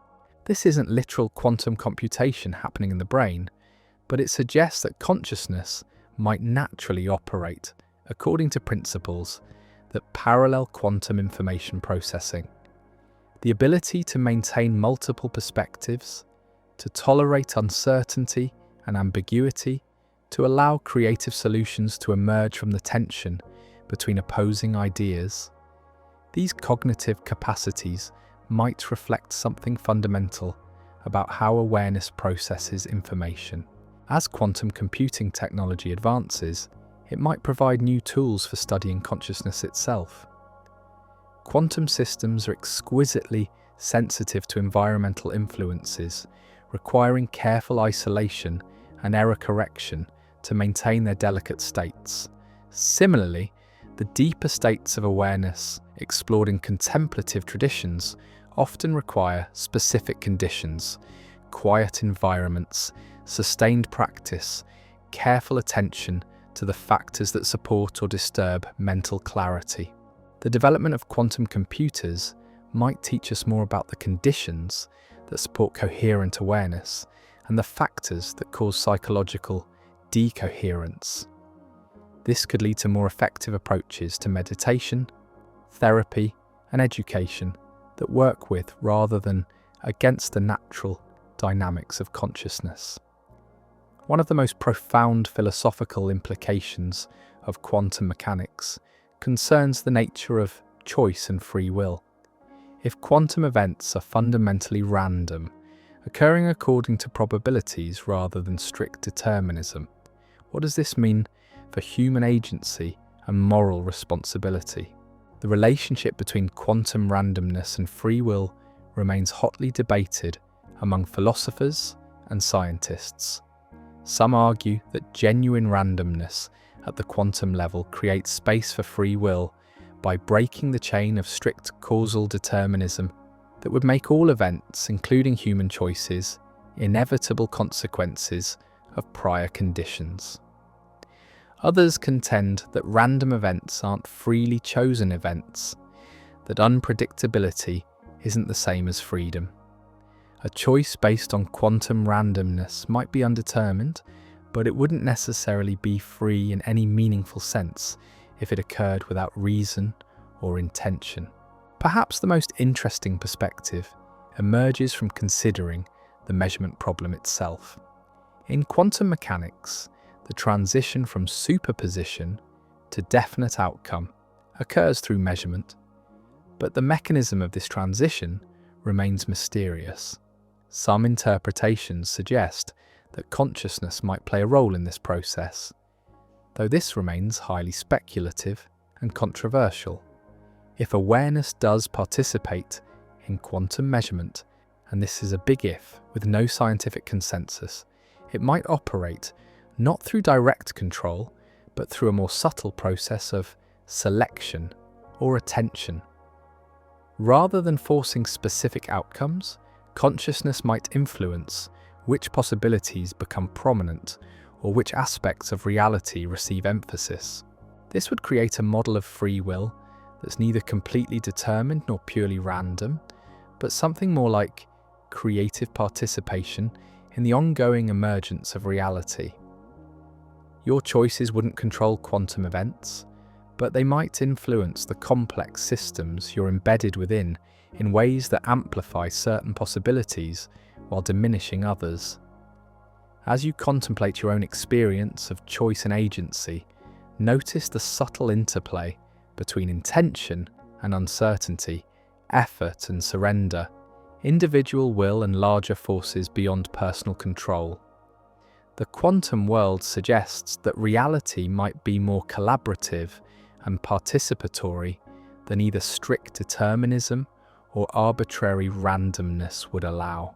Recent discoveries in quantum biology have revealed that living systems harness quantum effects in ways that were previously thought impossible.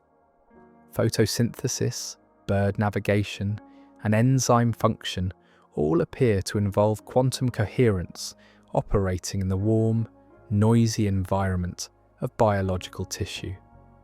These discoveries challenge the assumption that quantum effects are too delicate to survive in living systems. Instead, evolution appears to have found ways to protect and utilize quantum coherence for biological advantage. Plants maintain quantum superposition states during photosynthesis to explore multiple energy pathways simultaneously, choosing the most efficient route for converting sunlight into chemical energy. Migratory birds may use quantum entanglement in specialized proteins in their eyes to detect Earth's magnetic field with extraordinary precision. Even the sense of smell might involve quantum tunneling, where molecules are recognized not just by their shape but by their vibrational frequencies. While the human brain's warm, electrically active environment makes large-scale quantum effects unlikely, the possibility can't be entirely ruled out. Some researchers continue to investigate whether consciousness might involve quantum processes in microtubules within neurons or other cellular structures that might maintain quantum coherence for brief periods. Whether or not consciousness directly involves quantum effects, the discovery of quantum biology suggests that the boundary between quantum and classical worlds is more porous than previously imagined. Life itself might represent a middle way between the rigid determinism of classical mechanics and the pure probability of quantum systems. This perspective invites a different understanding of the relationship between mind and body, consciousness and matter. Rather than seeing awareness as something that emerges from purely classical neural computation, we might consider it as arising from the complex interplay between quantum and classical processes that characterizes all living systems. As you sense the aliveness in your own body right now, the circulation of blood, the rhythm of breathing, the subtle electrical activity of your nervous system, consider the possibility that this biological vitality might bridge quantum and classical realities in ways that science is only beginning to understand. Quantum field theory describes reality as composed of underlying fields that permeate all of space and time. Particles are understood as localized excitations of these fields, temporary patterns that emerge from and return to the quantum vacuum. This perspective suggests that what we typically think of as solid, permanent objects are actually dynamic processes arising from deeper, more fundamental structures. This field-based understanding of reality offers a compelling metaphor for approaching personal growth and transformation. Rather than seeing yourself as a fixed entity with predetermined characteristics, you might begin to understand identity as an ongoing pattern of activity arising from deeper potentials. Just as particles emerge from quantum fields, when conditions are right, aspects of your personality, talents, and capacities might emerge from a background field of pure potential when appropriate circumstances arise. This doesn't mean that personal characteristics are arbitrary or that anything is possible in some magical sense, but it does suggest that identity might be more fluid and creative than typically imagined. Consider how different environments and relationships bring out different aspects of your personality. The person you are with close friends might be quite different from who you become in professional settings or creative pursuits.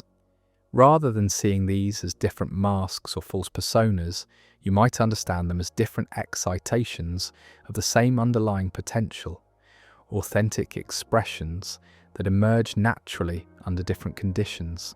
This field-based perspective on identity can be particularly liberating when working with challenging aspects of yourself. Instead of seeing anxiety, anger, or depression as fixed problems that define you, you might approach them as temporary patterns that have emerged from underlying conditions. By changing those conditions through therapy, meditation, lifestyle changes, or shifts in relationship, different patterns can naturally arise. The quantum field metaphor also suggests that transformation might occur not through force or willpower alone, but through creating the right conditions for new possibilities to emerge. Just as scientists can influence quantum fields through careful manipulation of environmental factors, you might influence your own development through attention to the conditions that support growth and well-being. The phenomenon of quantum entanglement reveals that particles can remain correlated across vast distances, responding to measurements instantaneously regardless of spatial separation. While this doesn't allow for faster-than-light communication, it does suggest that the universe is more deeply interconnected than classical physics imagined. This principle of non-local correlation offers insights into the social and cultural dimensions of consciousness. Human beings exist within complex webs of relationship that influence thought, emotion, and behavior in ways that extend beyond direct communication or immediate proximity. Consider how cultural moods and collective emotional states seem to spread through populations in ways that aren't entirely explained by media transmission or social influence. During periods of social crisis or celebration, there's often a quality of shared feeling that emerges organically, as if individual consciousness were participating in larger fields of collective awareness. This doesn't mean that human consciousness operates through quantum entanglement, but it does suggest that the boundaries between individual and collective awareness might be more porous than typically assumed. Your thoughts, emotions, and perceptions arise not in isolation, but within cultural and social contexts that shape consciousness in subtle ways. The entanglement metaphor also illuminates the dynamics of close relationships. When you've shared deep experiences with another person, there's often a quality of attunement that persists even during periods of separation. You might find yourself thinking of someone just before they call, or sensing their emotional states without explicit communication. While these experiences don't require quantum explanations, they do point toward the possibility that relationship itself creates forms of connection that transcend simple physical proximity. The quantum principle of entanglement suggests that once systems have interacted deeply, they remain correlated in ways that classical physics struggles to explain. As you consider the web of relationships that have shaped your consciousness, notice how past connections continue to influence present awareness. The voices of teachers, friends, family members, and even authors you've never met become part of the internal dialogue through which you understand yourself and the world. This relational understanding of consciousness doesn't diminish individual autonomy, but reveals it as emerging from and embedded within larger networks of connection and influence. Like quantum particles that maintain both individual properties and entangled correlations, personal identity might be understood as simultaneously autonomous and interdependent. Heisenberg's uncertainty principle states that Certain pairs of properties, like position and momentum, cannot be simultaneously measured with perfect precision. This isn't a limitation of measuring instruments, but a fundamental feature of quantum reality itself. The more precisely you determine one property, the less precisely you can know its complement. This principle of fundamental uncertainty offers profound insights into the nature of knowledge and the art of living with incomplete information. In daily life, we often face similar trade-offs, where gaining clarity in one area necessarily creates uncertainty in others. When you focus intensely on detailed planning for the future, you might lose touch with present moment awareness. When you become absorbed in analysing a problem rationally, intuitive understanding might become less accessible. When you try to pin down the exact nature of a complex emotion, its fluid, dynamic qualities might slip away under too much scrutiny. The uncertainty principle suggests that these aren't failures of attention or understanding, but natural consequences of the structure of knowledge itself. Some aspects of reality might be fundamentally complementary, requiring different modes of engagement that can't be simultaneously maximized. This perspective invites a more graceful relationship with not knowing. Instead of seeing uncertainty as a problem to be eliminated through more information or better analysis, you might begin to appreciate it as a creative space where new possibilities can emerge. Consider how the most profound experiences in life often involve a quality of not knowing that opens into wonder. Falling in love, witnessing natural beauty, experiencing deep meditation, or encountering great art, these moments often involve a suspension of the need to understand or categorize, allowing direct experience to unfold without conceptual overlay. The quantum uncertainty principle suggests that this willingness to rest in not knowing might not be a luxury, but a necessity for engaging with the deeper dimensions of reality. Some truths might be accessible only when we stop trying to grasp them completely, allowing them to reveal themselves through quality of presence rather than quantity of information. As you breathe gently and allow these ideas to settle, notice your own relationship with uncertainty and not knowing. What would it feel like to approach the unknown aspects of your life with curiosity rather than anxiety, with openness rather than the need for immediate answers? As our quantum journey draws to a close, we find ourselves in a place very different from where we began. We started with the simple question of whether reality changes when we look at it, and we've discovered something far more profound, that the very act of asking this question transforms our relationship with existence itself. The quantum world has taught us that reality is not a collection of separate objects waiting to be discovered, but a dynamic web of relationships where observation, measurement, and awareness play creative rather than merely passive roles. The universe revealed through quantum mechanics is more participatory, more uncertain, and more mysteriously interconnected than our everyday experience suggests. But perhaps the most beautiful gift of this exploration is not any specific answer or conclusion, but rather a transformed relationship with mystery itself. The quantum world doesn't resolve the deep questions about consciousness, reality, and our place in the cosmos. It deepens them, makes them more interesting, more alive with possibility. If reality does change when we look at it, this isn't a problem to be solved, but an invitation to participate more consciously in the ongoing creation of the world we inhabit.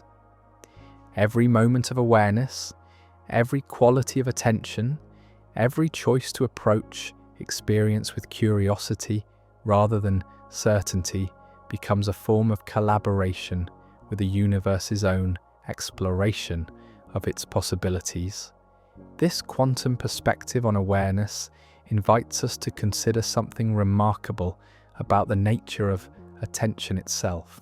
When you focus your consciousness on any aspect of experience, the sensation of breathing, the quality of light in your environment, the subtle emotions moving through your awareness, you're not simply illuminating something that was already there in fixed form. You're participating in a process of selection and emphasis that helps determine which aspects of reality become prominent in your experience. Consider how this works in the realm of memory and personal narrative. When you recall significant events from your past, you're not accessing static recordings, but engaging in an active process of reconstruction. Each time you remember, you're selecting certain details while allowing others to fade, emphasizing particular interpretations while de-emphasizing others. The story of who you are emerges from this ongoing process of attentive reconstruction, rather than being determined by fixed historical facts. This doesn't mean that memory is arbitrary or that personal history lacks substance. Rather, it suggests that identity itself might be more like a quantum system than a classical object, existing in a kind of superposition of possibilities until the moment when attention crystallizes it into a particular form. The self you experience right now represents one measurement of the vast field of potential that constitutes your deeper nature. As you rest in this understanding, notice how it might shift your relationship with personal change and growth. Instead of seeing yourself as a fixed entity trying to overcome limitations or acquire new qualities, you might begin to recognize identity as an ongoing process of manifestation from deeper levels of potential. The person you're becoming isn't separate from who you are now. It's another expression of the same underlying field of consciousness, exploring its own possibilities. This quantum view of selfhood doesn't diminish personal responsibility or suggest that change is automatic or effortless. Like quantum systems that require specific conditions to maintain coherence or achieve desired states, personal transformation often requires sustained attention, skillful effort, and the creation of supportive environments. But it does suggest that change might be more natural and available than we typically imagine. Niels Bohr's principle of complementarity, the idea that quantum objects can only be fully understood through mutually exclusive descriptions, offers profound insights into the complexity of human experience. Just as light requires both wave and particle descriptions to be completely characterized, the richness of consciousness might demand multiple, seemingly contradictory perspectives to be properly appreciated. Consider how this applies to understanding emotion. When you experience joy, for instance, you might describe it as a feeling, a biochemical state, a social response, a spiritual opening, or a cognitive evaluation, all simultaneously true, yet emphasizing different aspects of the same phenomenon. None of these descriptions captures the complete reality of joy, and each reveals something that the others miss. The principle of complementarity suggests that this isn't a problem to be solved, but a fundamental feature of complex systems. Some aspects of reality might be inherently perspectival, requiring different modes of observation that can't be simultaneously maximized. This invites a more flexible and inclusive approach to self-understanding. You might be simultaneously strong and vulnerable, certain and uncertain, individual and interconnected. Rather than trying to resolve these apparent contradictions into a single consistent self-image, complementarity suggests holding them in creative tension, recognizing that each perspective reveals authentic aspects of your nature that remain invisible from other viewpoints. This quantum-inspired approach to identity can be particularly liberating when working with internal conflicts or seemingly incompatible desires. Instead of forcing resolution or choosing sides, you might learn to appreciate the dynamic tension between different aspects of yourself as a source of creativity and growth, rather than a problem to be eliminated.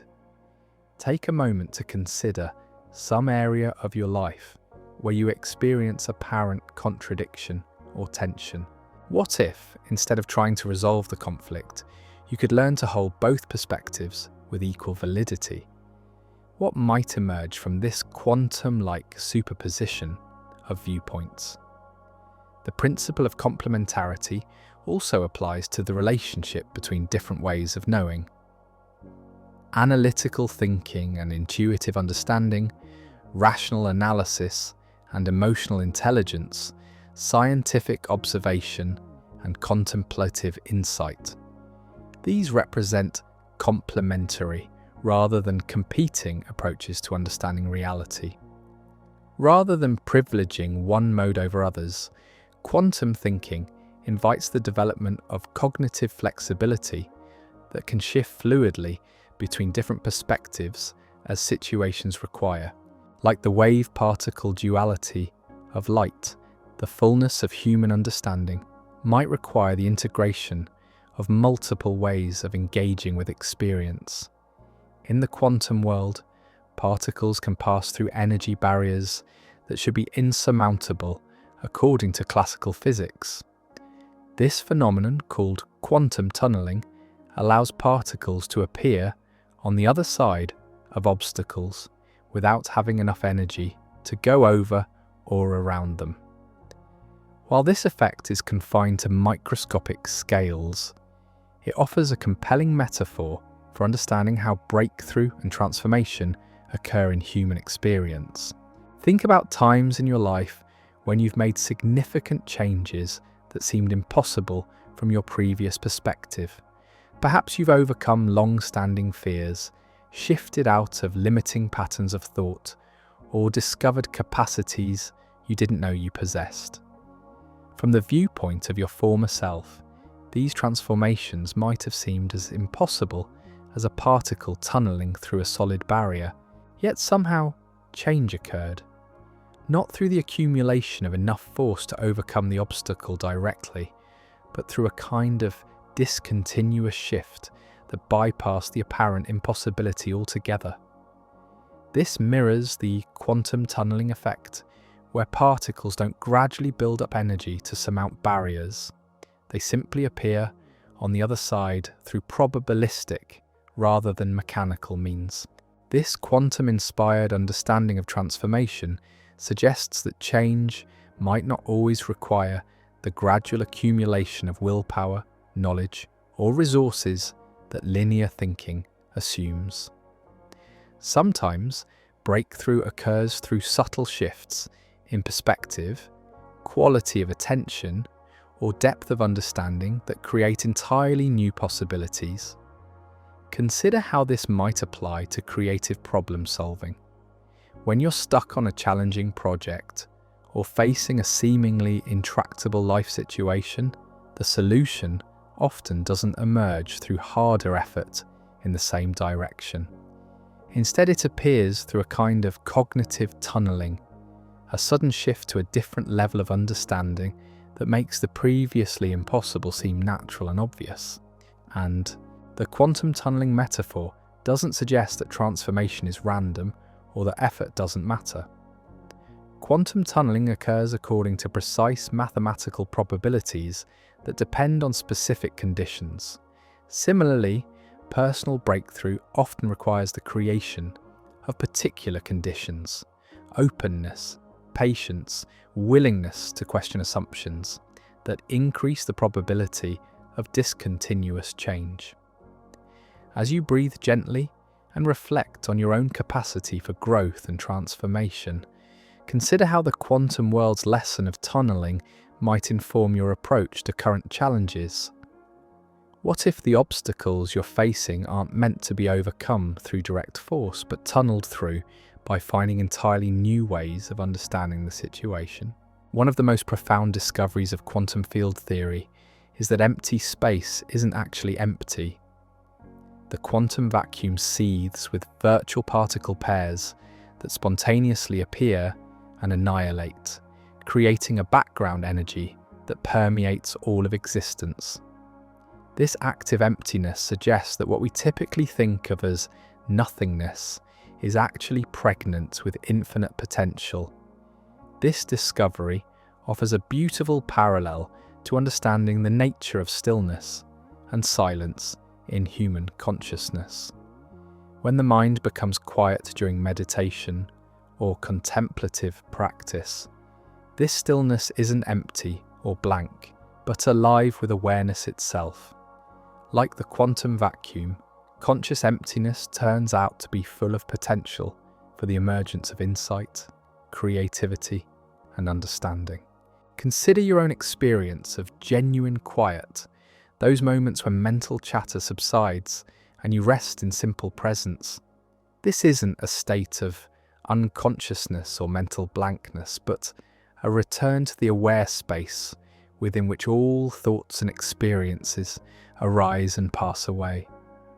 Like the quantum vacuum underlying material reality, this aware emptiness seems to be the foundation from which all psychological phenomena emerge. The parallel between quantum vacuum and conscious awareness suggests that both nothingness and somethingness might be aspects of a more fundamental reality that transcends simple categories. In physics, the vacuum state represents the lowest energy configuration of quantum fields, yet it maintains the potential for all possible particle manifestations. Similarly, pure awareness might represent the most fundamental state of consciousness, not empty of content, but open to all possible contents. This perspective can transform your relationship with solitude, silence, and stillness. Instead of seeing quiet moments as the absence of activity or experience, you might begin to appreciate them as contact with the fertile emptiness from which all experience emerges. Like scientists studying the quantum vacuum to understand the nature of matter and energy, contemplatives have long explored conscious emptiness as a way of understanding the nature of mind itself. The quantum vacuum also demonstrates the principle of zero-point energy, the minimum energy that quantum systems retain even at absolute zero temperature. This suggests that activity and potential are intrinsic to the fabric of reality itself, not dependent on external stimulation or excitation. Similarly, the aliveness of consciousness doesn't depend on particular thoughts or experiences, but is inherent to awareness itself. As you rest in this moment, see if you can sense the alive quality of awareness that remains constant throughout all changing experiences. Like the quantum vacuum that underlies all material phenomena, this conscious presence might represent the most fundamental aspect of your nature. Not empty, but full of infinite possibility. One of the greatest challenges in quantum computing is maintaining the delicate quantum states required for computation while protecting them from environmental interference that causes decoherence. Scientists have developed sophisticated quantum error correction protocols that can preserve quantum information even when individual components of the system are disturbed or corrupted. These error correction mechanisms work by encoding quantum information across multiple physical systems in ways that allow for the detection and correction of errors without destroying the quantum properties being protected. The redundancy and interconnection of the system creates resilience that transcends the reliability of any individual component. This principle of quantum error correction offers insights into the remarkable resilience of consciousness itself. Despite the constant flux of thoughts, emotions, and sensations, there's something about awareness that maintains continuity and coherence throughout all changing experiences.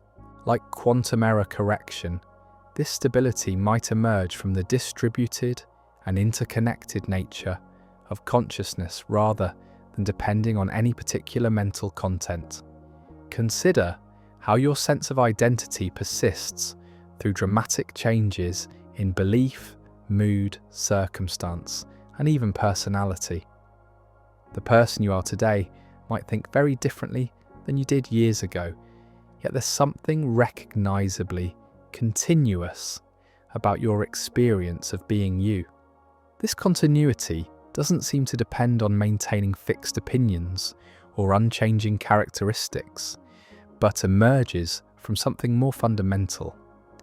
The quantum error correction metaphor suggests that this psychological resilience might arise from the redundant and interconnected nature of consciousness itself.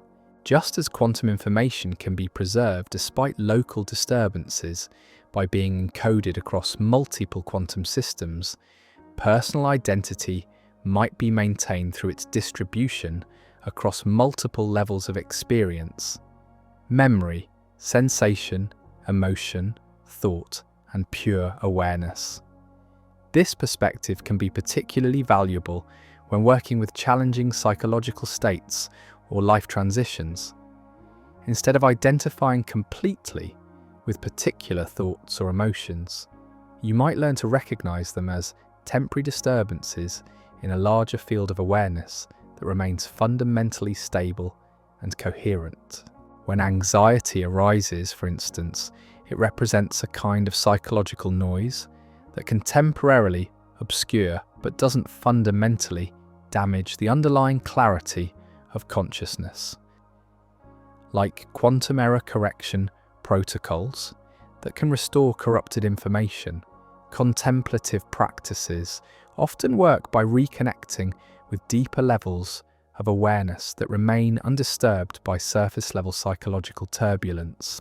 This doesn't mean that difficult emotions should be ignored or suppressed, but rather that they can be held within a larger context of fundamental okayness that doesn't depend on any particular psychological state. The quantum world teaches us that systems can be simultaneously sensitive to disturbance and remarkably resilient, capable of maintaining coherence through sophisticated self-correction mechanisms. Hugh Everett's many worlds interpretation of quantum mechanics suggests that all possible outcomes of quantum measurements actually occur in parallel realities. When you measure a particle's spin, the universe doesn't choose between up and down. It branches with one version of you observing each outcome in separate but equally real worlds. While this interpretation remains controversial among physicists, it offers a fascinating perspective on the nature of choice and possibility in human life. Every significant decision you make represents a branching point where different versions of your life story diverge into distinct timelines. The path you've taken represents just one of countless possible histories that could have unfolded from the same starting conditions. This many worlds perspective can be both humbling and liberating. It's humbling because it suggests that your current circumstances, achievements, and challenges represent just one of countless possible outcomes, neither inevitable nor necessarily special. But it's also liberating because it reveals the vast field of possibility that remains open in every moment of choice. Consider some major decision you've made in the past: where to live, what career to pursue, whom to marry, how to respond to a crisis. From the many worlds perspective, alternate versions of you made different choices and are living out different consequences in parallel timelines. This doesn't diminish the importance of your actual choices, but it does provide perspective on both their significance and their contingency. This quantum-inspired view of possibility can be particularly valuable when facing current decisions or working with regret about past choices. Instead of viewing unchosen options as permanently lost opportunities, you might imagine them as alternate timelines that continue to exist in the space of possibility, informing your understanding of what remains available in the present moment. The many worlds metaphor also suggests that identity itself might be more fluid and multiple than typically assumed. Rather than being a single, linear story, your life might be understood as one thread in a vast tapestry of possible selves, each exploring different aspects of your fundamental potential. This perspective can create space for growth and change by reducing the pressure to maintain a consistent self-image. When you find yourself in transition or uncertainty, facing choices that will significantly alter your life trajectory, remember that you're always standing at a branching point where multiple futures remain possible. The quantum universe suggests that all possibilities are real in some sense.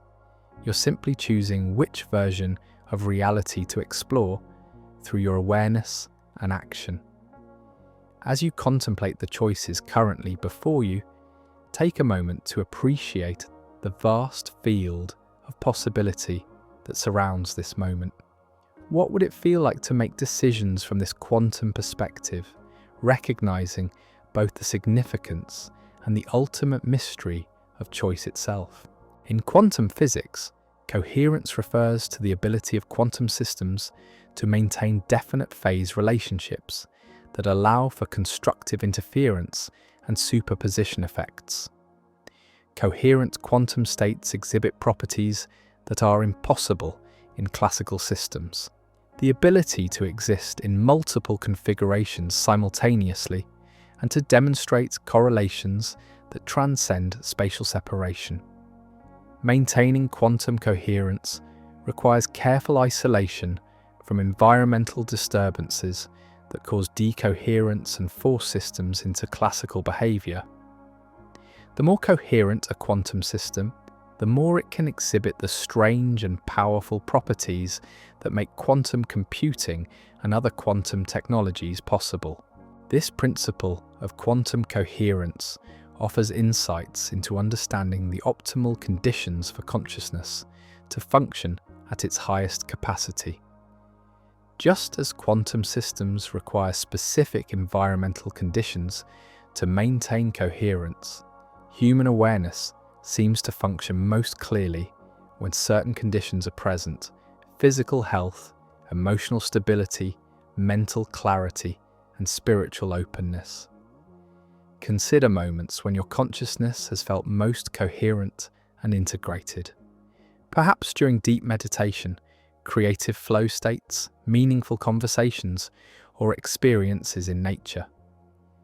These peak states often share certain qualities: reduced internal conflict, enhanced perception, effortless concentration, and a sense of connection between usually separate aspects of experience. Like quantum coherence, these states of psychological integration seem to require protection from certain kinds of disturbance. Mental noise, emotional reactivity, physical stress, and environmental chaos can all contribute to a kind of psychological decoherence where consciousness becomes fragmented and loses its capacity for clear perception and integrated response. The quantum coherence metaphor suggests that cultivating optimal states of awareness might involve not just positive practices, but also attention to the factors that support or disturb mental clarity. This could include physical practices like exercise and nutrition, emotional practices like meditation and therapy, social practices like conscious communication and boundary setting, and environmental practices like creating spaces that support contemplation and reflection. But quantum coherence also teaches us that the most interesting phenomena often occur at the boundary between order and chaos stability, and change. Completely isolated quantum systems, while maintaining coherence, can't interact with their environment in ways that produce useful work. Similarly, consciousness that's too protected from challenge or complexity might lose its capacity for growth and creative response. The art lies in finding the dynamic balance where awareness maintains enough coherence to function clearly while remaining open enough to engage creatively with the complexity of life. Like quantum systems that can maintain coherence while interacting selectively with their environment, optimal consciousness might involve the capacity to remain centered while responding appropriately to changing circumstances. As you breathe gently and sense the quality of awareness present in this moment, notice what supports or disturbs your own psychological coherence. What conditions help your consciousness function most clearly and integrally? What practices or environments enhance your capacity for presence and insight? In quantum field theory, some physicists have proposed bootstrap theories, suggesting that elementary particles aren't fundamental building blocks, but rather self-consistent patterns that emerge from their own interactions. In this view, particles don't exist independently and then interact. They exist only through their interactions, creating a kind of circular causality where effect and cause become indistinguishable. This bootstrap principle offers a radical perspective on the relationship between consciousness and reality. Instead of viewing awareness as something that emerges from material processes or seeing matter as something that emerges from consciousness, a quantum-inspired bootstrap approach suggests that mind and world might co-create each other in an ongoing dance of mutual influence. From this perspective, the question of whether consciousness or matter is more fundamental becomes meaningless, like asking whether the chicken or egg came first in a situation where both continually create each other. Reality might be understood as a self-organizing pattern of relationships, where physical processes and conscious experiences bootstrap themselves into existence through their dynamic interaction. As our journey through the quantum landscape draws to its gentle close, we find ourselves transformed by the very act of looking. We began with a simple question: does reality change when we observe it? And discovered something far more profound, that the universe invites our participation in ways classical physics never imagined. The quantum world has shown us that observation isn't passive recording, but creative engagement, that uncertainty isn't limitation but possibility, and that consciousness might be woven into the fabric of reality in ways we're only beginning to understand. While we can't claim that thoughts directly control quantum events, we've glimpsed a universe that responds to awareness with elegant sensitivity. Perhaps the deepest gift of quantum mechanics isn't any single discovery, but the invitation to embrace mystery as a creative force rather than a problem to solve. In a cosmos where particles tunnel through impossibility and distant events remain forever entangled, we find permission to hold paradox gently, to dance with uncertainty, and to participate consciously in the ongoing creation of the world we inhabit. As you drift from this exploration into whatever comes next, remember that every moment of awareness, every quality of attention, every choice to approach life with curiosity rather than certainty becomes part of the universe's own investigation into its nature. You are not separate from the quantum mystery. You are its latest expression, consciousness awakening to itself through the gentle act of wondering. Sweet dreams, fellow explorers. And if you're curious about how this participatory universe might extend beyond our single timeline, you might find yourself drawn to our exploration of what if a parallel universe version of you is aware of you?